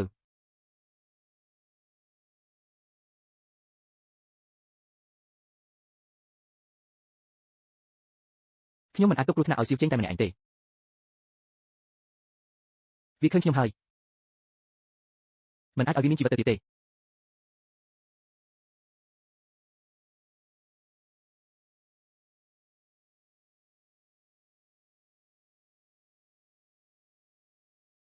របួសរបស់ខ្ញុំត្រូវចាត់ការជ្រូកព្រៃនេះសិនបើមិនអញ្ចឹងទេក្លិនឈាមនឹងតាក់ទាញសត្វសាហាវផ្សេងទៀតនាងប្រាប់ថាទៅតែមួយផ្លែសោះមិនអីទេនាងនៅទីនេះចុះបងធំនាងបានជ្រូកព្រៃមួយក្បាលត្រូវការអ្នកទៅជួយជ្រូកព្រៃហ៎ខ្ញុំសំណាងល្អដែលមិនត្រូវស្មើទំពុកមិនបានប៉ះពាល់ដល់រូទេបងធំបងពិតជាបានជ្រូកព្រៃមែនហ៎ជ្រូកព្រៃនេះពិតជាធំណាស់តើមានសាច់ច្រើនប៉ុណ្ណាទៅមានពួកឯងទាំងពីរអ្នកជួយពួកយើងប្រញាប់ចាក់ចេញពីទីនេះទៅអាជុនទៅរកមេឈើពន្ធក្តៅពីដើមមកបាទទុកឲ្យខ្ញុំអ្នករៀបចំអរគុណអ្នកទាំងអស់គ្នាជ្រូកព្រៃមួយក្បាលនេះពួកយើងមានបំណងលក់មួយចំហៀងឲ្យអ្នកភូមិអ្នកណាដែលចង់ទិញសាច់ចាំបន្តិចទៀតទៅទិញនៅផ្ទះខ្ញុំទៅពិតមែនហ៎ល្អណាស់ព្រះជាម្ចាស់ឲ្យបានជ្រូកព្រៃទៀតហ៎មានរងរបួសទេខ្ញុំមិនអីទេគ្រាន់តែរៀងហត់បន្តិចអញ្ចឹងល្អហើយអាជុនឯងមកធ្វើអីហ្នឹងលើថាសៀវជេងនឹងប្រពន្ធបានជ្រូកព្រៃខ្ញុំទៅមើលបន្តិចបានជ្រូកព្រៃមួយក្បាលខ្ញុំទៅមើលបន្តិចបានជ្រូកព្រៃមួយក្បាលខ្ញុំទៅមើលបន្តិចបានជ្រូកព្រៃមួយក្បាលខ្ញុំទៅមើលបន្តិចទៅមើលបន្តិចបានជ្រូកព្រៃមួយក្បាលតើមានសាច់ច្រើនប៉ុណ្ណាទៅមិនក៏ជាស៊ូហឺទៀតហើយហេតុអីនាងតែងតែរស់នៅបានល្អជាងខ្ញុំហេតុអីរឿងល្អទាំងអស់ត្រូវធ្លាក់លើស៊ូហឺតែម្នាក់ឯង3ជួយគ្នាចាត់ការជ្រូកព្រៃនេះអាកាសធាតុក្តៅទុកយូរសាច់នឹងខូចមិនខានកាប់នៅមាត់ច្រកភូមិទៅកុំប្រហែសឲ្យសោះអាជុនឯងទៅហៅពូឡាវចាំងជាអ្នកសម្រាប់សត្វនៅភូមិយើងមកទីនេះប្រាប់គាត់ថាផ្ទះយើងបានជ្រូកព្រៃសូមឲ្យគាត់មកជួយចាត់ការផងបាទល្អណាស់អញ្ចឹងអ្នកទៅរកសៀវបាយហូទៅទុកខាងនេះឲ្យពួកខ្ញុំជាអ្នកចាត់ចែងយិនសិនព្រៃនេះមានរសនៅល្អនៅឡើយយកទៅលាងឲ្យស្អាតប្រើសម្រាប់ព្យាបាលរបួសខាងក្រៅគឺស័ក្តិសមណាស់លើកនេះខ្ញុំបុកវារៀងគ្រើបន្តិចប៉ុន្តែឲ្យតែអាចសម្លាប់មេរោគបានគឺល្អហើយឃើញនាងយកចិត្តទុកដាក់បែបនេះចិត្តខ្ញុំហាក់ដូចជាទន់ខ្សោយបន្តិចម្ដងនាងការអីហ៎ត្រង់បន្តិចទៅចិត្តរួចរាល់ហើយយិនសិនព្រៃនេះអាចជួយបំបត្តិការរលាកនិងសះមុខរបួសបានបិទប្រមាណថ្ងៃទៅមុខរបួសនឹងឆាប់ជាសះស្បើយមិនខានថ្ងៃមុខត្រូវប្រយ័ត្នប្រយែងផងកុំប្រថុយពេកឯងនេះពិតជាពូកែមែនជ្រូកព្រៃនេះធំគួរសំដែងសៀវបាយហូពិតជាពូកែមែនពូឡាវចាងរំខានពូហើយឮថាគ្រូសាសៀវឯងបានជ្រូកព្រៃពិតលេងហ្នឹងពិតជាជ្រូកព្រៃមែនមិនគួរឲ្យជឿសោះគ្រាន់តែមួយដាវក៏អាចបានជ្រូកព្រៃអ្នកទាំងអស់គ្នាកុំទាន់អើប្រញាប់មានចំណែកទាំងអស់គ្នាសុទ្ធតែជាអ្នកជិតខាងនឹងគ្នាខ្ញុំលក់ឲ្យក្នុងតម្លៃ30សេនក្នុងមួយចិញ្ចឹមខ្ញុំសុំពីជាងកុំទាន់ដណ្ដើមគ្នាមកម្ដងម្នាក់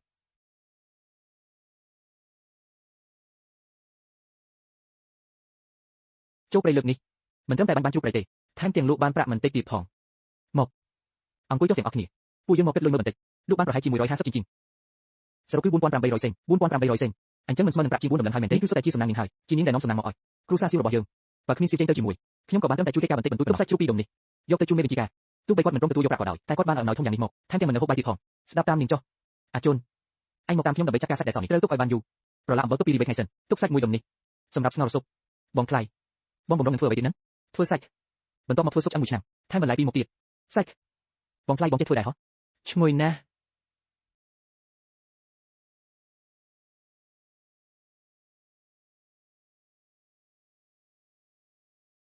មិននឹកស្មានថាអញធ្វើម្ហូបឆ្ងាញ់យ៉ាងនេះសោះឆ្ងាញ់ជាងម្ដាយអញធ្វើទៅទៀតក្មេងនេះមានអីហូបគឺល្អណាស់ទៅហើយនៅហ៊ានពីគុណម្ដាយអញទៀតហ៎ថ្ងៃនេះពិតជាល្អមែនតាំងពីចូលព្រៃជីកបានយិនសិនដល់ប៉ះជ្រូកព្រៃរួចចាត់ការជ្រូកព្រៃ ឈ្មោះណាហាក់ដូចជាភ្លេចរឿងអីមួយហើយយិនសិនរបស់ខ្ញុំមានរឿងអីហ្នឹងតើមានរឿងអីកើតឡើងហ្នឹងថ្ងៃនេះរវល់ពេកហើយខ្ញុំស្ទើរតែភ្លេចរបស់សំខាន់ដូចជាយិនសិនទៅហើយសំណាងល្អសំណាងល្អមិនទាន់ខូចទេមិនទាន់ខូចទេនៅល្អទេបងថ្លៃបងថ្លៃស៊ូហឺនេះគឺស្អីគេនេះគឺយិនសិនមានអាយុកាល60ទៅ70ឆ្នាំហើយស៊ូហឺនេះគឺយិនសិនដែលគេតែងនិយាយនោះហ៎គឺយិនសិនដែលពួកអ្នកគិតនឹងហើយនេះគឺយិនសិនហើយគឺស៊ូហឺជាអ្នករកឃើញថ្ងៃនេះពួកយើងគឺពេលកំពុងជីកយិនសិនក៏ប្រទេសឃើញជ្រូកប្រៃតែម្ដងមិនដឹងថាដោយសារតែក្លិននេះតាក់ទាញជ្រូកប្រៃមកល្អទេមិននឹកស្មានថាថ្ងៃនេះពួកឯងមិនត្រឹមតែបានជ្រូកប្រៃទេថែមទាំងជីកបានយិនសិនទៀតនេះគឺជារបស់មានតម្លៃដែលគេតែងនិយាយតើអាចលក់បានប្រាក់មិនតិចទេតើនាងគិតចាត់ចែងវាយ៉ាងម៉េចទៅដូចរាល់ដងអញ្ចឹងដាំវានៅក្នុងទីធ្លាសិនទៅបំពន់វាមួយរយៈសិនឲ្យវាលូតលាស់បានល្អជាងនេះសិនចាំយកទៅលក់នៅហាងថ្នាំ3ថ្ងៃទៀតគឺជាថ្ងៃទីផ្សារណាត់នៅទីប្រជុំជនជីដែននេះដើមឡើយខ្ញុំមានបំណងទៅរកមើលគ្រាប់ពូជខ្លះនៅទីនោះដល់ពេលនោះក៏ឈៀតយកវាទៅលក់តែម្ដងទៅប្រាក់ចំណេញពីការលក់អស់នេះខ្ញុំមានបំណងយកទៅទិញដីដាំដំណាំខ្លះហើយជួសជុលផ្ទះយើងបន្តិចបន្តួចផងឥឡូវនៅជីដែនអាកាសធាតុចុះត្រជាក់ហើយសូម្បីតែប្រាក់ខែទីហ៊ានក៏ត្រូវបានកាត់បន្ថយដែរពេលនេះការដាំដំណាំទើបជារឿងសំខាន់បំផុតអនាគតគ្រួសារយើងទៅជាយ៉ាងណាគឺពឹងផ្អែកលើបងជេងទាំងស្រុងហើយមានតែគាត់ល្អទេទើបអាចជួយគ្រួសារយើងឲ្យរួចផុតពីការគ្រប់គ្រងរបស់កងទ័ពបន្តិចបន្តួចដែលមេភូមិចែកឲ្យនេះគឺមិនគ្រប់គ្រាន់ទេគ្រាន់តែអាចឲ្យគ្រួសារយើងហូបឆ្អែតមួយពេលប៉ុណ្ណោះការទិញដីសង់ផ្ទះស្ដាប់តាមនាងចុះនាងជាអ្នកសម្រេចចិត្តទៅបានហើយជួសជុលផ្ទះចាស់ក៏បានគ្រាន់តែទិញដីដាំដំណាំតើអាចដាំដុះបានទេដីនៅជីដែនយើងនេះពិតជាមិនអាចដាំដុះអ្វីបានមែនកុំបារម្ភអីតាមពិតខ្ញុំពូកែខាងដាំដុះណាអ្នកមើលបន្លែក្នុងទីធ្លាយើងទៅមិនមែនលូតលាស់ល្អទេខ្ញុំសូមប្រាប់អ្នកទាំងអស់គ្នាដោយស្មោះត្រង់ចុះខ្ញុំមានអាកំបាំងក្នុងការដាំដុះមានអាកំបាំងទៀតឬប្រកាសជាមានតិចនិចហើយដល់ពេលនោះអ្នកទាំងអស់គ្នានឹងដឹងហើយអូខេអញ្ចឹងពួកយើងនឹងដាំបងថ្លៃតើបងមានបំណងយកយិនសិននេះមកដាំក្នុងទីធ្លាយើងបែបនេះហ៎តើវាមានសុវត្ថិភាពទេត្រូវហើយរឿងយិនសិននេះឲ្យតែពួកយើងមិននិយាយក៏គ្មានអ្នកណាដឹងដែរត្រូវហើយអ្នកទាំងអស់គ្នាកុំបារម្ភអីឲ្យតែពួកយើងមិននិយាយការដាំយិនសិននៅទីនេះអ្នកណាមើលដឹងទៅអញ្ចឹងក៏បានធ្វើតាមនាងនិយាយទៅចុះអ្នកទាំងពីរត្រូវតែរក្សាការសម្ងាត់ឲ្យបានល្អបើអ្នកណានិយាយប្រាប់គេខ្ញុំនឹងវាបំបាក់ជើងអ្នកនោះមិនខានដឹងហើយអ្នកម្ដាយពួកយើងច្បាស់ជាមិននិយាយទេខ្ញុំទៅដាំវាលើនេះហើយមេឃងឹតហើយណាមិនអីទេឆ្លៀតពេលយប់អញ្ចឹងល្អហើយបើដាំពេលថ្ងៃប្រហែលជាមិនងាយស្រួលទេ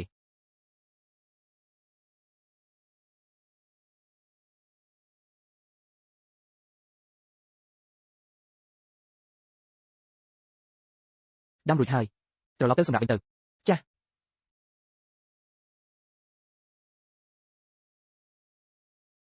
បន្លែនិងឱសថទាំងនេះក្នុងអារម្មណ៍ខ្ញុំគិតថាហាក់ដូចជាខុសប្លែកពីមុនហាក់ដូចជាកំពុងឆ្លើយតបនឹងខ្ញុំ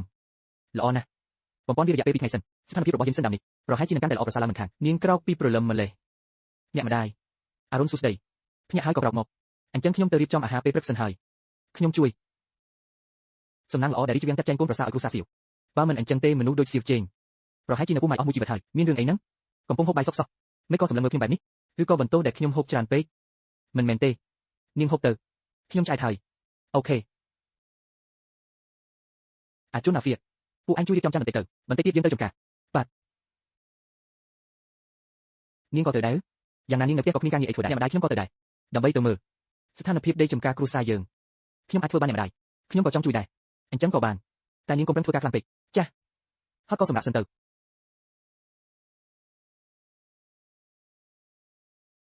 កូនច្បងអញទៅជួយដីខាងនោះបន្តិចទៅកូនកណ្ដាលអញទៅដកស្មៅខាងនេះបន្តិចទៅយល់ហើយកូនប្រសានាងទៅតែរៀបការរួចកុំប្រឹងធ្វើការខ្លាំងពេកមើលស្ថានភាពដីចំការសិនទៅ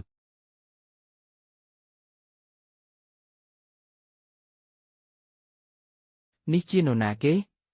កាយវិការបែបនេះមិនដូចជាអ្នកថ្មីសោះមែនតើអ្នកមើលគ្រួសារនាងទៅគឺ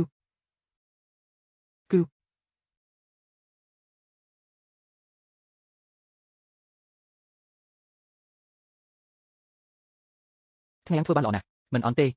លើកក្រោយត្រូវប្រឹងប្រែងធ្វើឲ្យបានល្អជាងនេះទៀតក្មេងស្រីនេះពីមុននៅក្នុងភូមិព្រឹកស៊ូហឺតែងតែចាញ់ប្រៀបខ្ញុំជានិច្ចតែឥឡូវបែរជាមានមុខមានមាត់ជាងខ្ញុំទៅទៀតថែមទាំងធ្វើឲ្យខ្ញុំបាក់មុខទៀតផងខ្ញុំត្រូវតែយកឈ្នះនាងឲ្យបានអ្នកម្ដាយស្នាដៃអ្នកម្ដាយពិតជាកាន់តែឆ្ងាញ់ឡើងហើយកុំចេះតែបញ្ចោពេកឲ្យតែមានសាច់នាងហូបអ្វីក៏ឆ្ងាញ់ដែរតោះទៅទីប្រជុំជនតិចបន្លែពីថ្ងៃនេះខ្ញុំទំនេរខ្ញុំនឹងធ្វើការសម្រាប់តុបតែងបន្ថែមទៀតល្អណាស់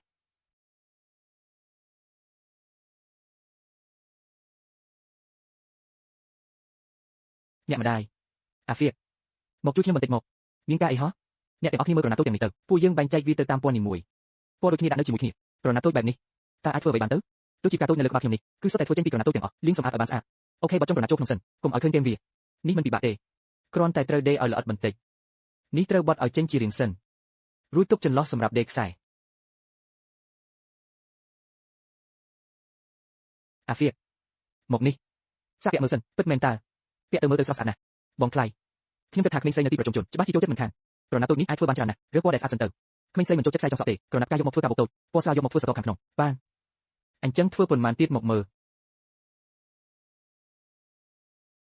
អ្នកទាំងអស់គ្នាថាយើងធ្វើវាសម្រាប់អីក្រណាត់តូចធ្វើជាខ្សែចុងសក់និងការបូកតូចអ្នកយកទៅទីប្រជុំជនគឺពិតជាងាយស្រួលឥឡូវនេះក៏អាចរកចំណូលបានខ្លះដែរការបូកតូច10ចំណាយពេលមិនតិចទេមិនដឹងថាអាចលក់ចេញឬអត់ទេច្បាស់ជាលក់ដាច់ហើយអ្នកធ្វើស្អាតយ៉ាងនេះរបស់ទាំងនេះស្អាតណាស់ស្អាតណាស់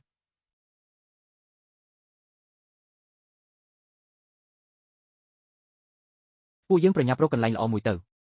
ខាងនោះទៅ